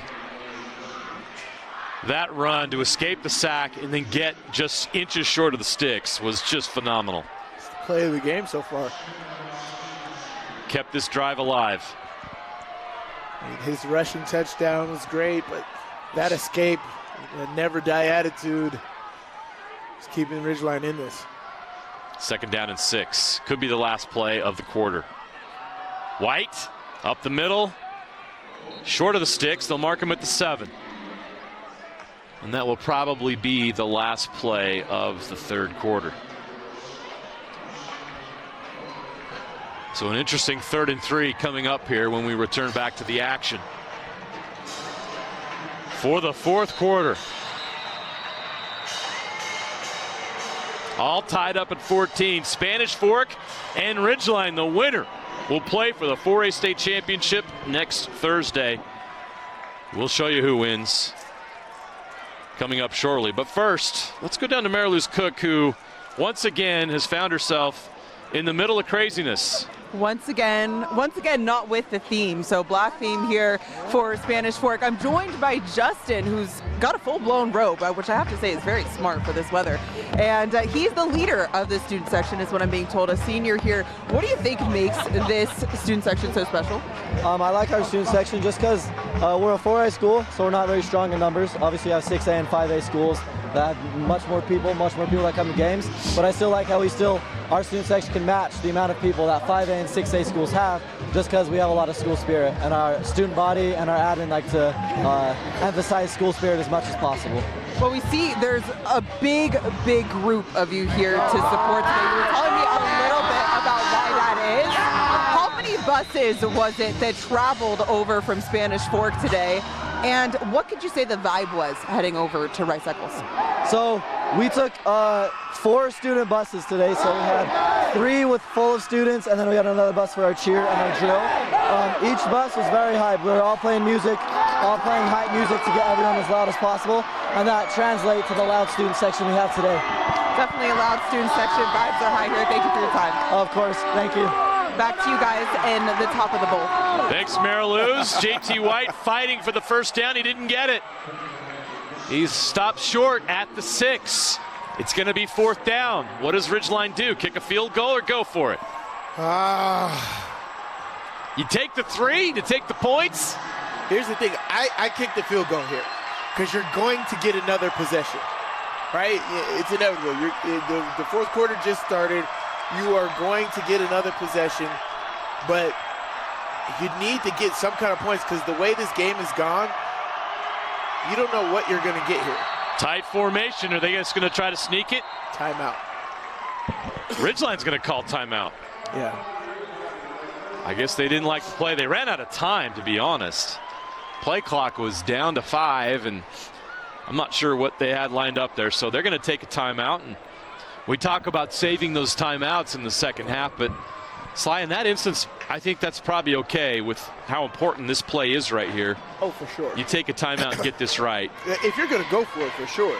You know, because you can extend the drive, take another minute or 2 off the clock while you make your way towards the end zone, give yourself more opportunity, give yourself some clarity, because points here are valuable. As I said, that's why I would kick the field goal. Points are valuable right now. Ridgeline has to understand they're going to get the ball back. And so if I get the ball back, then they've had an opportunity, and the rest of the game is a little more clearer. Whether I need to hold the ball, whether I need to score quickly, whatever needs to happen can happen. That's why I say take 3 points here, and I can guarantee that this isn't going to end in a tie, and I have the advantage because I'd have 3 more points. Here we go. They're going for it. 4th and a yard. Dally gonna roll to his left. Now he's got to throw it up. It's caught. Touchdown, Ridgeline. We got a Piesman, but a flag is down. I don't think he was legal. Was he eligible? That's the thing. Why is number 53 catching the ball? It was a good try. Kyler May did a great job catching it, but he's not allowed to do that. Now, did he tell the referees that he was eligible? That should be easy. How is a guard eligible? Does number 53 let us know that he can catch the ball? Did he or did he not? That's as simple as that. Okay, we'll wait for the call.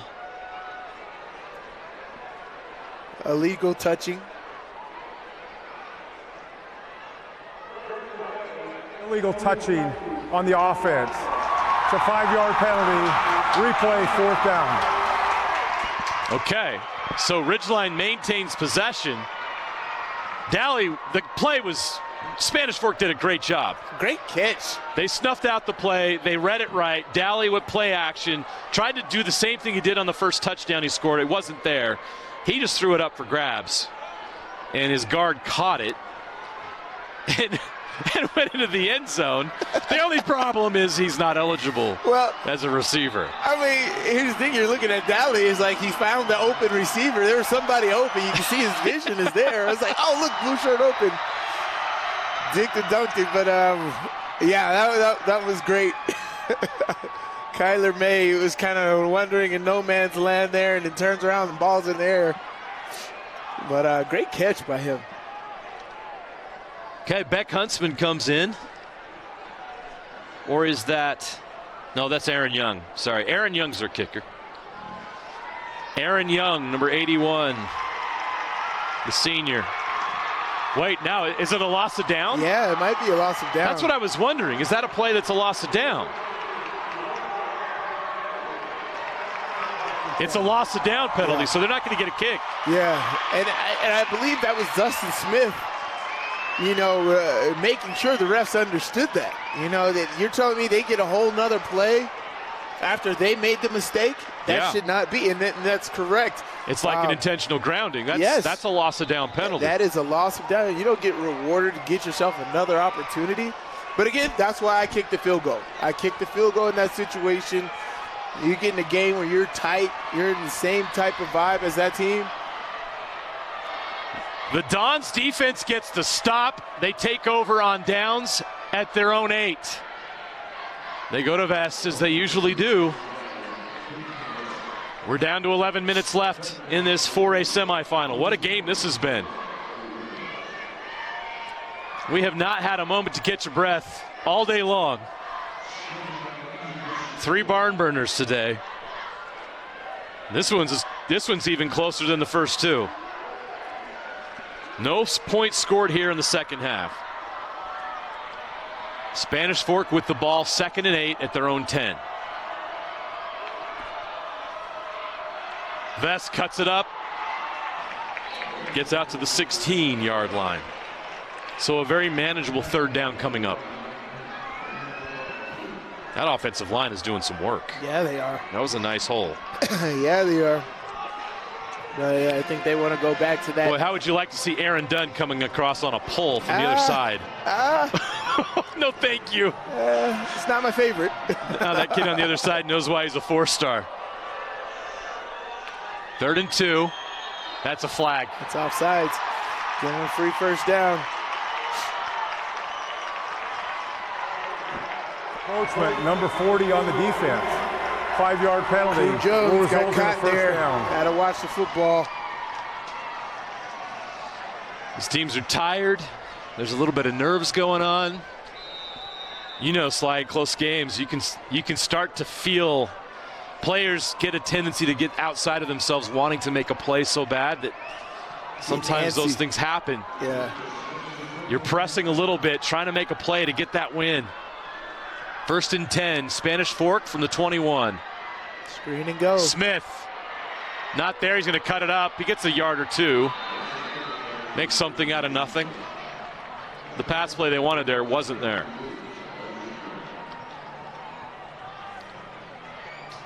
So they'll just move on to the next down. 2nd and 9. Smith did the right thing, not throwing it into trouble.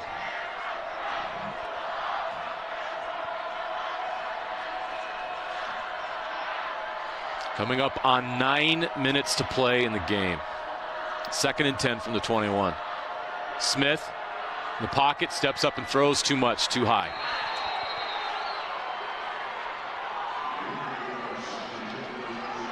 It'll be 3rd down and 10. You're getting these incomplete passes, stopping the clock. You're not helping anybody with that. Gone away from Caden Vest a little bit here. Still need to target. Brock Jacobson in some capacity here. He's at the bottom of your screen in the slot.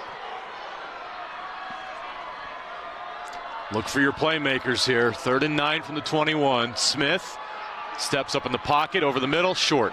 Into the turf, incomplete. Spanish Fork will have to punt. So the Ridgeline defense does a great job getting their offense off the field, and so the Riverhawks will get a chance with 8:52 left. Their offense will get a chance to get that go-ahead score. What a ball game. Both sides feeling the tension right now. Gets the punt away. It's low to the left. Oh, what a bounce it took for Spanish Fork, but it went out of bounds. And they're going to mark it at the 42-yard line. That's where Ridgeline will start this next drive. So great field position for the Riverhawks.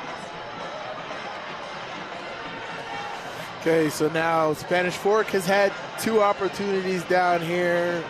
Now Ridgeline has had 1 opportunity. Absolutely no points out of either of those in the second half. Who's going to break? What's going to happen here? Both defenses have been tremendous tonight. Right. I honestly, Sly, I thought this was going to be a shootout. And it has not been that. These defenses have showed up. So Daly leads Ridgeline. White, they're bottling him up just like Ridgeline's bottled up Vest. They're not going to let White beat him tonight. Great penetration. You got big boys like Aaron Boone up there, Aaron Dunn up there, I'm sorry. You can do stuff like this. You crash everybody down, they double team Aaron Dunn, and you bring your DN and your linebacker back around. Close down that side. Daly's going to pass. It's a screen. Receiver screen. And Spanish Fork read it all the way. They're going to lose 2 yards. Graham Livingston, I love the idea of getting him out there in the open, but look at this. Spanish Fork was ready. Yeah. I was watching Aaron Dunn on that play. I was just like, his redirection right there is awesome. Going out there, he would have made that. That's just great breakdown. Everybody's on the same level. Great discipline. Way to get off of the stock block right there and make it happen. You know that Ridgeline's going to try to force the ball into Graham Livingston. Clock runs, 7:45 and counting. 3rd and 12 from the 45 for Ridgeline. Daly's got trips to his right. He's going to throw it. He looks that way. Goes back over the top. It's a jump ball, and it's incomplete. It hung up there, and I'm telling you, should have kicked the field goal. I'm telling you, should have kicked the field goal, because you're gonna, either one of these teams, you're gonna need something. Yeah.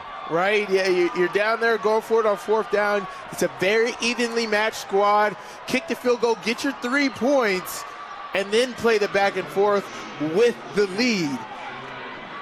Oh, wow. High snap. He gets it off, but it's not a great punt at all. Takes a Ridgeline bounce. Wow, that is a fortunate bounce. That actually turned out pretty well for Ridgeline. That was not pretty, but it got the job done. Spanish Fork will start this drive at the 27. We've seen a few of those today. These punts that were like, oh, that's it's cold out there. And then next, it just takes a beautiful bounce. It gets about 15 to 20 more yards and ends up making it a good punt. Boy, that could have gone the other way for Ridgeline. Yeah. Instead, Spanish Fork's going to start this drive at the 27-yard line, 1st and 10, and this Ridgeline defense has been tough all night. Who's going to blink first? Spanish Fork or Ridgeline? Time's running out in this one. 7:18 left to play. Smith takes the snap. Vest up the middle. Gets about 5. Out to the 32.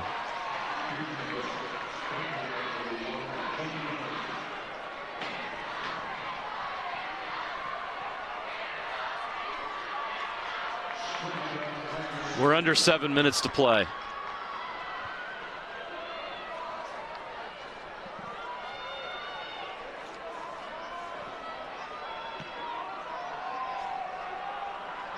Yards have been hard to come by for both teams. Ridgeline's done a great job keeping Jacobson locked up in the pass game. Penalties don't hurt you, don't help you. On the offense, 5-yard penalty, still second down. And it's not just the penalties for Spanish Fork, it's been the timing of them. Yeah. Offsides on a 4th and 1 at midfield. This right here where you're trying to put together a game-winning drive and you got a 5-yard setback after you got a 5-yard run. Now you're 2nd and 10. It affects your play calling. We'll see how they adjust to this minor adversity. Ooh, high snap again. Smith handles it well. Jacobson, they try to get him the ball, and he breaks free, but not for long. He gets out past the 30. They might give him the 31, so it's going to be 3rd and 6 yards.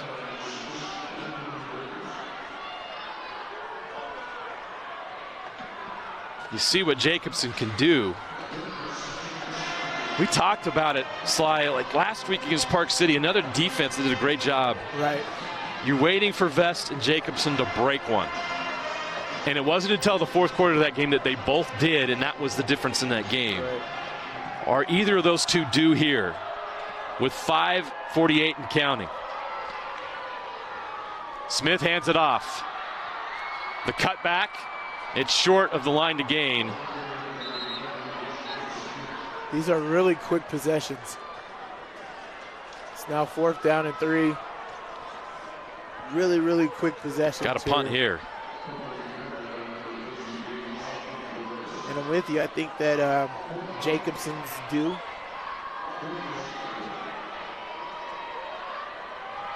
They're going to keep the offense out. I don't know why. The play clock's rolling. You're not going to have enough time. You're going to have to burn a timeout. What are you doing? And maybe that's what they do. That's exactly what they're going to do. They're going to talk it over. This is a huge moment. 4th and 4. Do you punt and bet on your defense one more time? I do.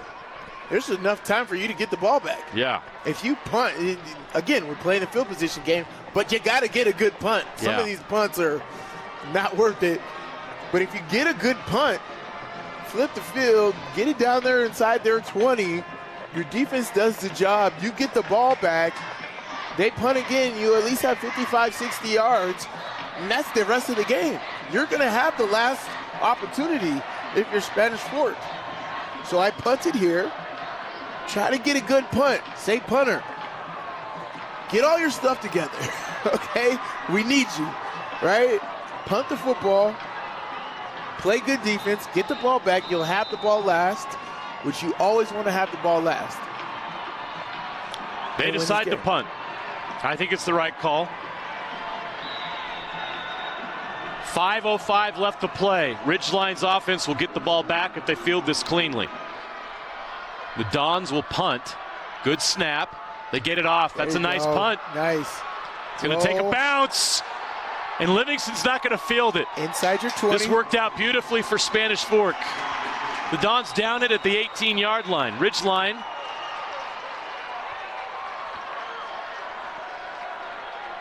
They'll have quite a journey to get into scoring range, whether it's a field goal or a touchdown. That's all they need. But they got a long way to go. They'll start at the 18. I scripted it that way. What a ball game. Yes. Like we just said, who's going to blink first? These defenses have been phenomenal in the second half. We've had no points scored in the second half, but it's been fun to watch. Can Ridgeline finally break through here and get the win? Or can Spanish Fork get the stop and give their offense another chance? White on the outside. Good run of 1st down. Out past the 20 to the 23-yard line.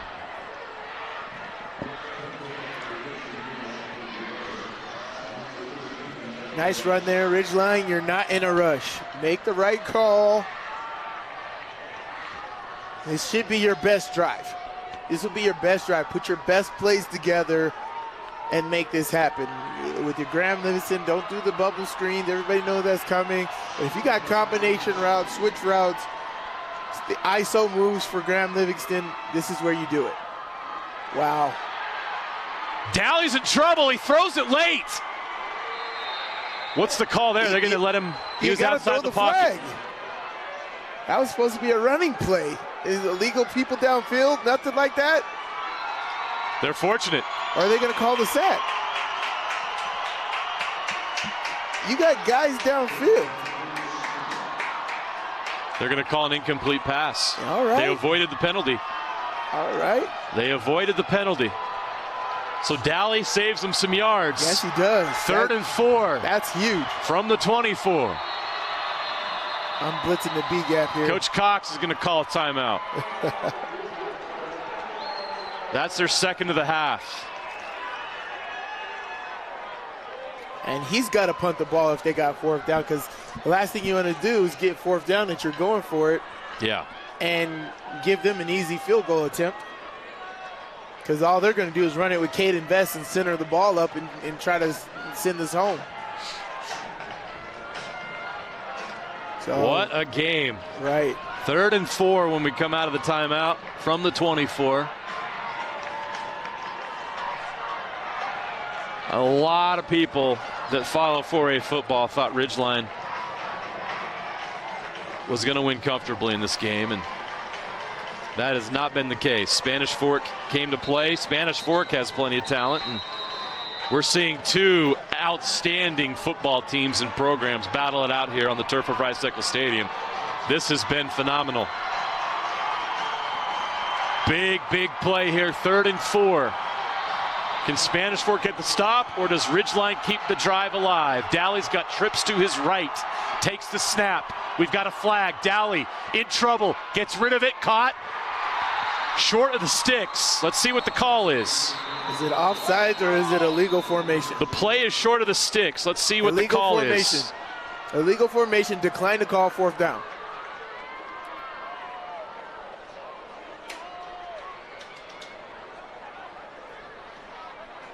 Oh, what do you do? What do you do? I actually take the penalty, because you don't know if Coach Cox will go for it on 4th and 1. Boy, that would be.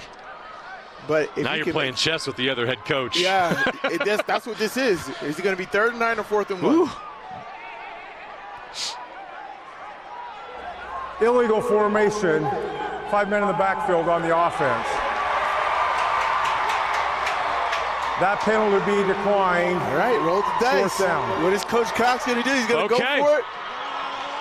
Coach Smith declines the penalty. 4th and 1 here. Yeah, this is a chess match. It looks like they're going for it. They're marking it at the 27. They must get to the 28. It is a 1-yard play. It's 4th and 1. They're going for it. This is crazy. Or is he going to call another timeout? Let's see. Boy, this is a massive gamble for Ridgeline. If they don't get it, Spanish Fork is set up for victory. Don't jump off sides. It's snapped. JT White's got the 1st down. Wow, the gamble pays off. Talk about trusting your offense. Hey. Wow. That was their season, right? That was their season. That's why I would have took the penalty. Made it 3rd and 9. What a run by JT White. That's their season, yeah. Now it gives them a 1st down. They've still got a ways to go, 3:22 and counting. The clock is running. Ridgeline is at the 37-yard line. They only have 1 timeout. 1 timeout, 1st and 10. Dowley, handoff, White. He's stopped short. The Dons get the TFL. I tell you what, they stick to their running game. They trust what they do. JT White has gotten it done all year. And when you've won as much as Coach Cox has, you trust what you do and your players trust it too. Yes. And that shows. That was a tense moment there, and they got it done. But they got a ways to go here. Under 2:45 to play. 2nd and 10 from the 37. Trips right. Dowley takes the snap. Over the middle. Threw behind the receiver. He couldn't keep it hold of it, and he lost it at midfield. So it's an incomplete pass. So now it's 3rd and long. 3rd and 10.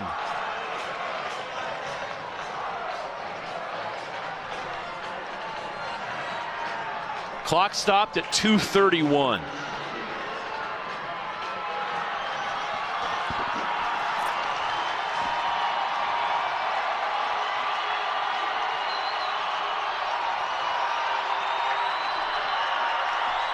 Dowley throwing it up top.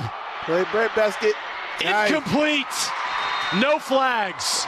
Spanish Fork gets a stop. Brock Jacobson on Graham Livingston.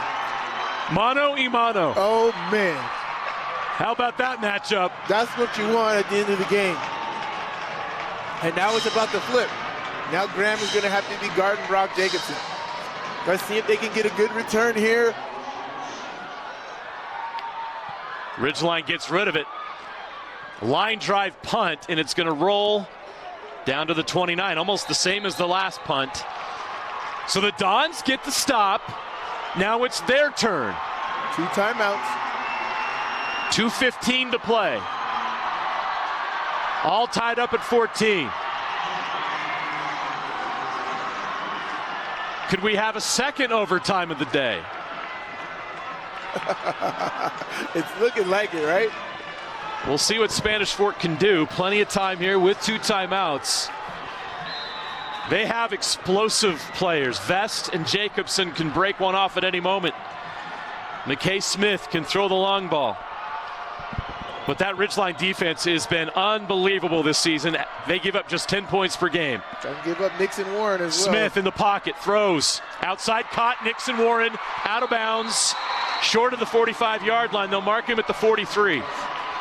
That'll move the chains and give him a little bit more breathing room. This is exactly what happened against Park City. Everybody's paying a lot of attention to Brock Jacobson and Caden Vest, and Nixon Warren comes up big. Big-time players make big-time plays. Nixon Warren, just a sophomore, has been huge for this offense all year. 1st and 10 from the 43. Jacobson in motion. They're going to do that reverse look, and it's incomplete. Ridgeline was on it anyway. I don't think they would have been able to get much, even if it was completed. In fact, I think probably Smith probably dirted that on purpose. You see here, it just wasn't there. So 2nd and 10 from the 43. Now Brock Jacobson in the slotted by your screen. Okay. It's a false start. That's going to move Spanish Fork back 5.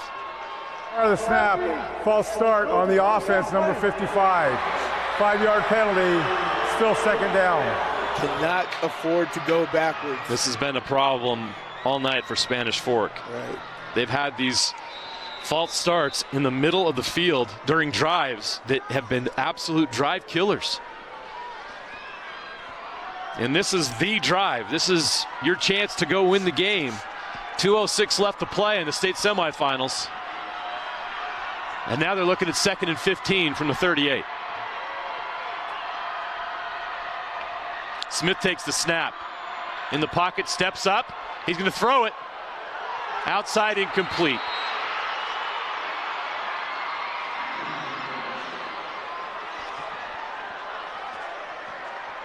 He had a guy. Too much on it. Looked like he had some room there in the flat, but couldn't make the connection. 2 minutes remaining. Big 3rd down. And here's the thing, is like, if I don't get this 3rd down, do I punt it? I'm not in 2-down territory. I've still got to play this back and forth. 3rd and 15. Smith steps up in the pocket. Now he's going to roll out. Now he's going to run. How far can he get? Can he get to the sticks? Yes, he can. Got it. 1st down. They're going to move the sticks. He got the 15 yards. How about that? How about McKay Smith? And you see on Dollar 3rd and using 15. his legs. And now you see McKay Smith doing what he needed to do, knowing exactly where that 1st down marker was, picking that up.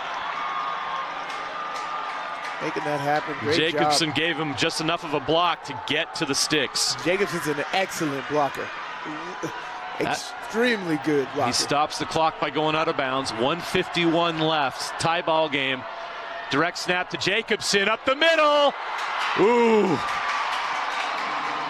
Got it. Stay under control. Call the right play. Focus. Charlie Booth made a potentially touchdown-saving tackle up the middle there. Yeah, you got 2 timeouts.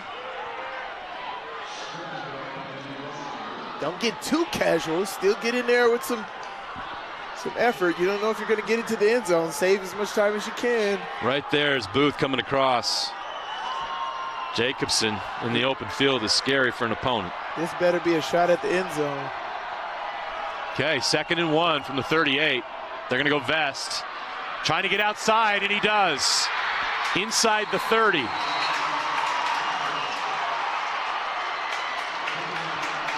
First down. Okay, now you're knocking on the door of field goal range here. I would do some nice, safe passes. Even if you land inbounds, that is okay. Stop routes, quick outs, even an RPO bubble. I'll do even an RPO bubble. Smith to Vest up the middle. Yeah. Powers forward past the 25-yard line. Clock's going to run.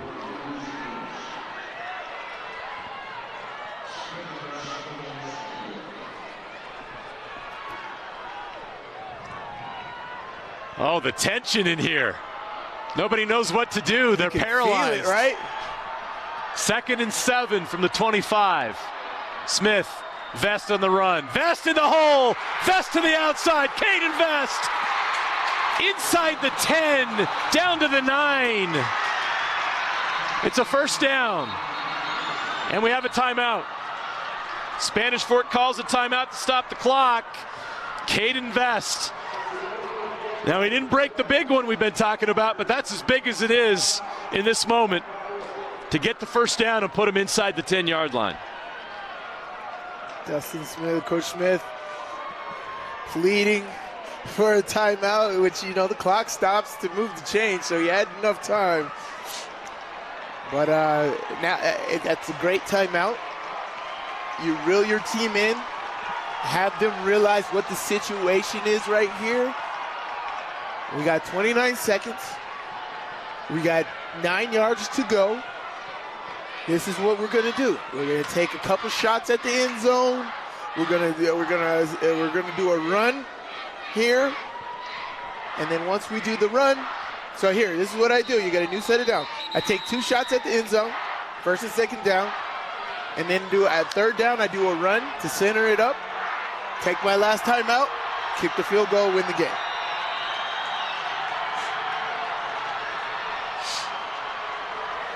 Okay, they bring Brock Jacobson in, direct snap. In the Wildcat. Jacobson powers into the end zone for the touchdown! Brock Jacobson flexing on Ridgeline with 23 seconds to go.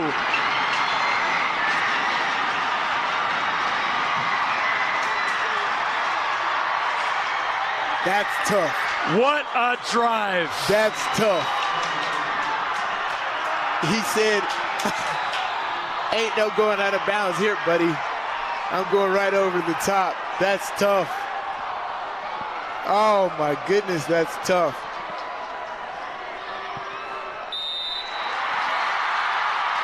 The Spanish Fork Dons, with 23 seconds to go, take a 21-14 lead. Brock Jacobson for 6. Oh, 11 on 11.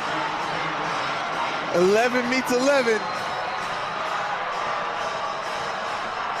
Trucking a defender, and he'll possibly send Spanish Fork to the 4A state championship game. They are in position with 23 seconds remaining.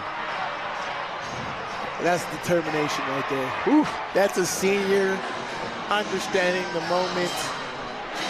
and doing everything for his team. Anything he can. That's blocking, that's getting the first down, that's doing all the dirty work, that's guarding your best player on the other side of the field, that's taking the Wildcat and putting it in the end zone, leaving no doubt. That's Brock Jacobson. Wow. This guy, we watched that game last week for a reason. Yeah. Brock Jacobson, Caden Vest, McKay Smith, they have worked a long time for this opportunity to be here at Rice-Eccles Stadium, and they are making the most out of it. Amazing game against an undefeated team. Coming here as the underdog. They're going to kick it short. They don't want Livingston to get this. Okay, Ridgeline's going to have a chance here from the 27.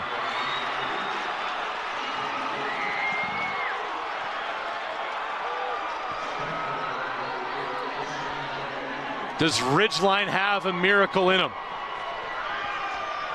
Down 7 with 18 seconds left.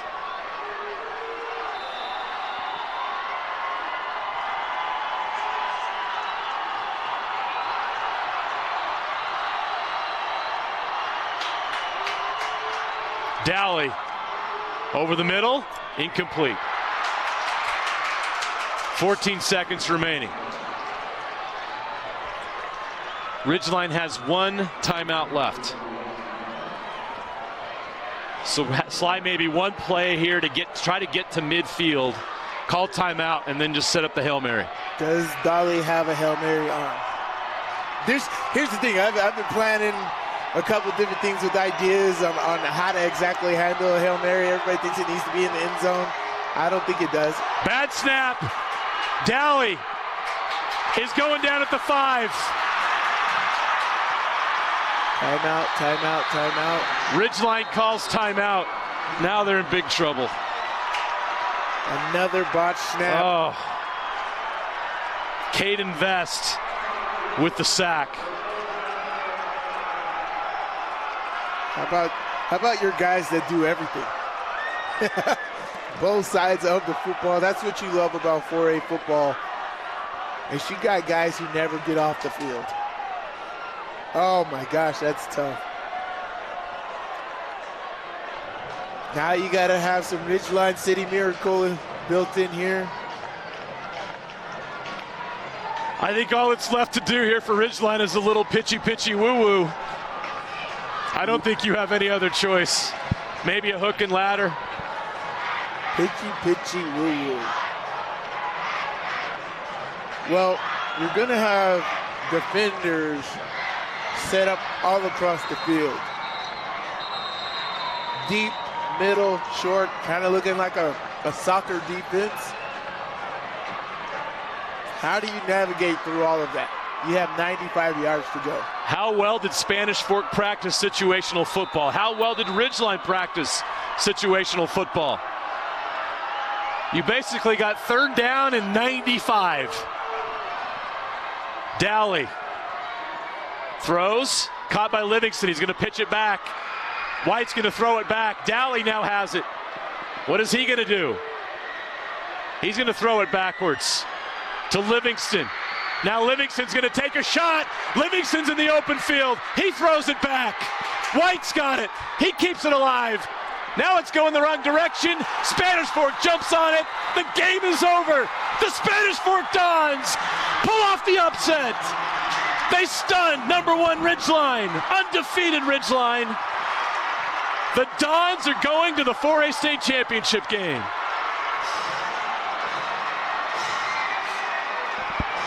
Amazing game. Amazing game. Situational things happen early on, but that was for both teams.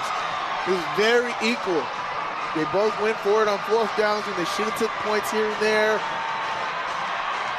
Amazing game all the way across the board. Aaron Dunn taking it in down there. You see right there the thrill of victory and the agony of defeat. Just absolutely gutted for the Ridgeline players. They gave it everything they had tonight. This season. Somebody had to lose this incredible football game. What a game. What a day. We had overtime between Corner Canyon and Lehigh. A game that was decided with a missed PAT. We had a battle between two rivals. Lone Peak and Skyridge come down to the end. And now this. The 4 seed, the Spanish Fork Dons, stun undefeated and number 1 ranked Ridgeline. 21-14.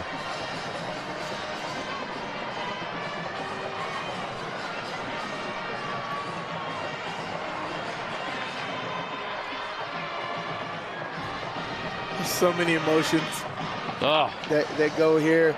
As you said, the thrill of victory, the agony of defeat. It's not easy for anybody. This is tough. This is one of the hardest situations you could go through. But also, what I appreciate and love about it is this is the love of the game, right? This is why you play this, to have these moments, to have these opportunities, to feel this type of excitement. Amazing game.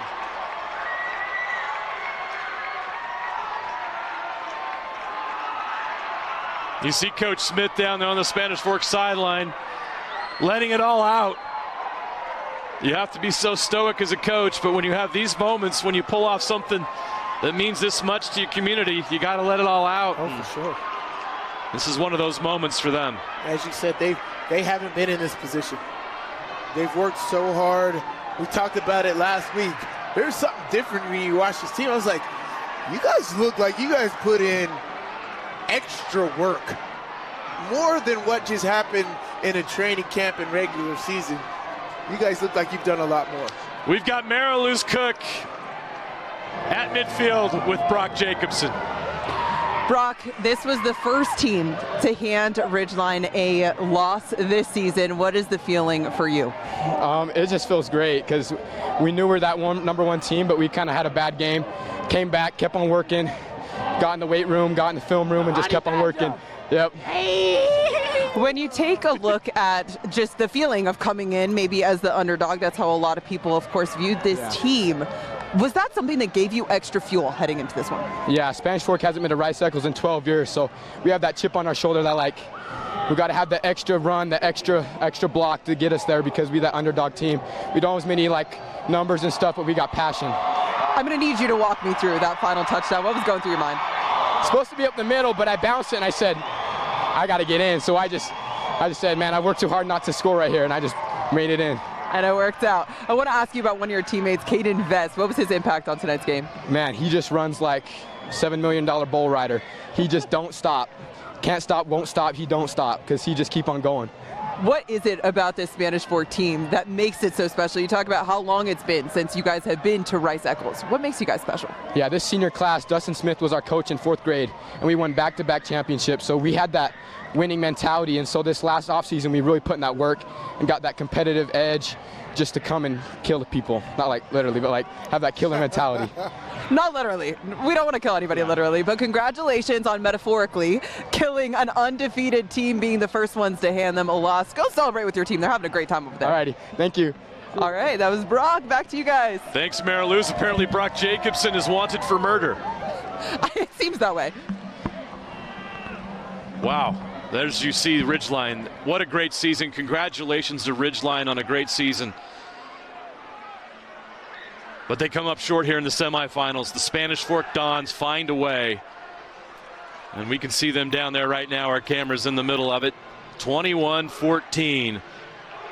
The Spanish Fork Dons pull off the upset. They are victorious here in the 4A semifinals. Congratulations to the Dons. We'll see them here at Rice-Eccles Stadium on Thursday. We do not know the opponent yet. That will be decided tomorrow night at 6 o'clock when we have the other 4A semifinal. Crimson Cliffs will make the drive up to Salt Lake City to take on the Skyview Bobcats to see who gets to play Spanish Fork for the 2024 4A State Championship. That's a wrap for us. For Stevenson, Sylvester, Mariluz Cook, and our entire Game Night Live crew, we're going to send it down to the KSL Sports Rewind, guys. We'll see you tomorrow morning, 11 o'clock for the 5A state semifinals.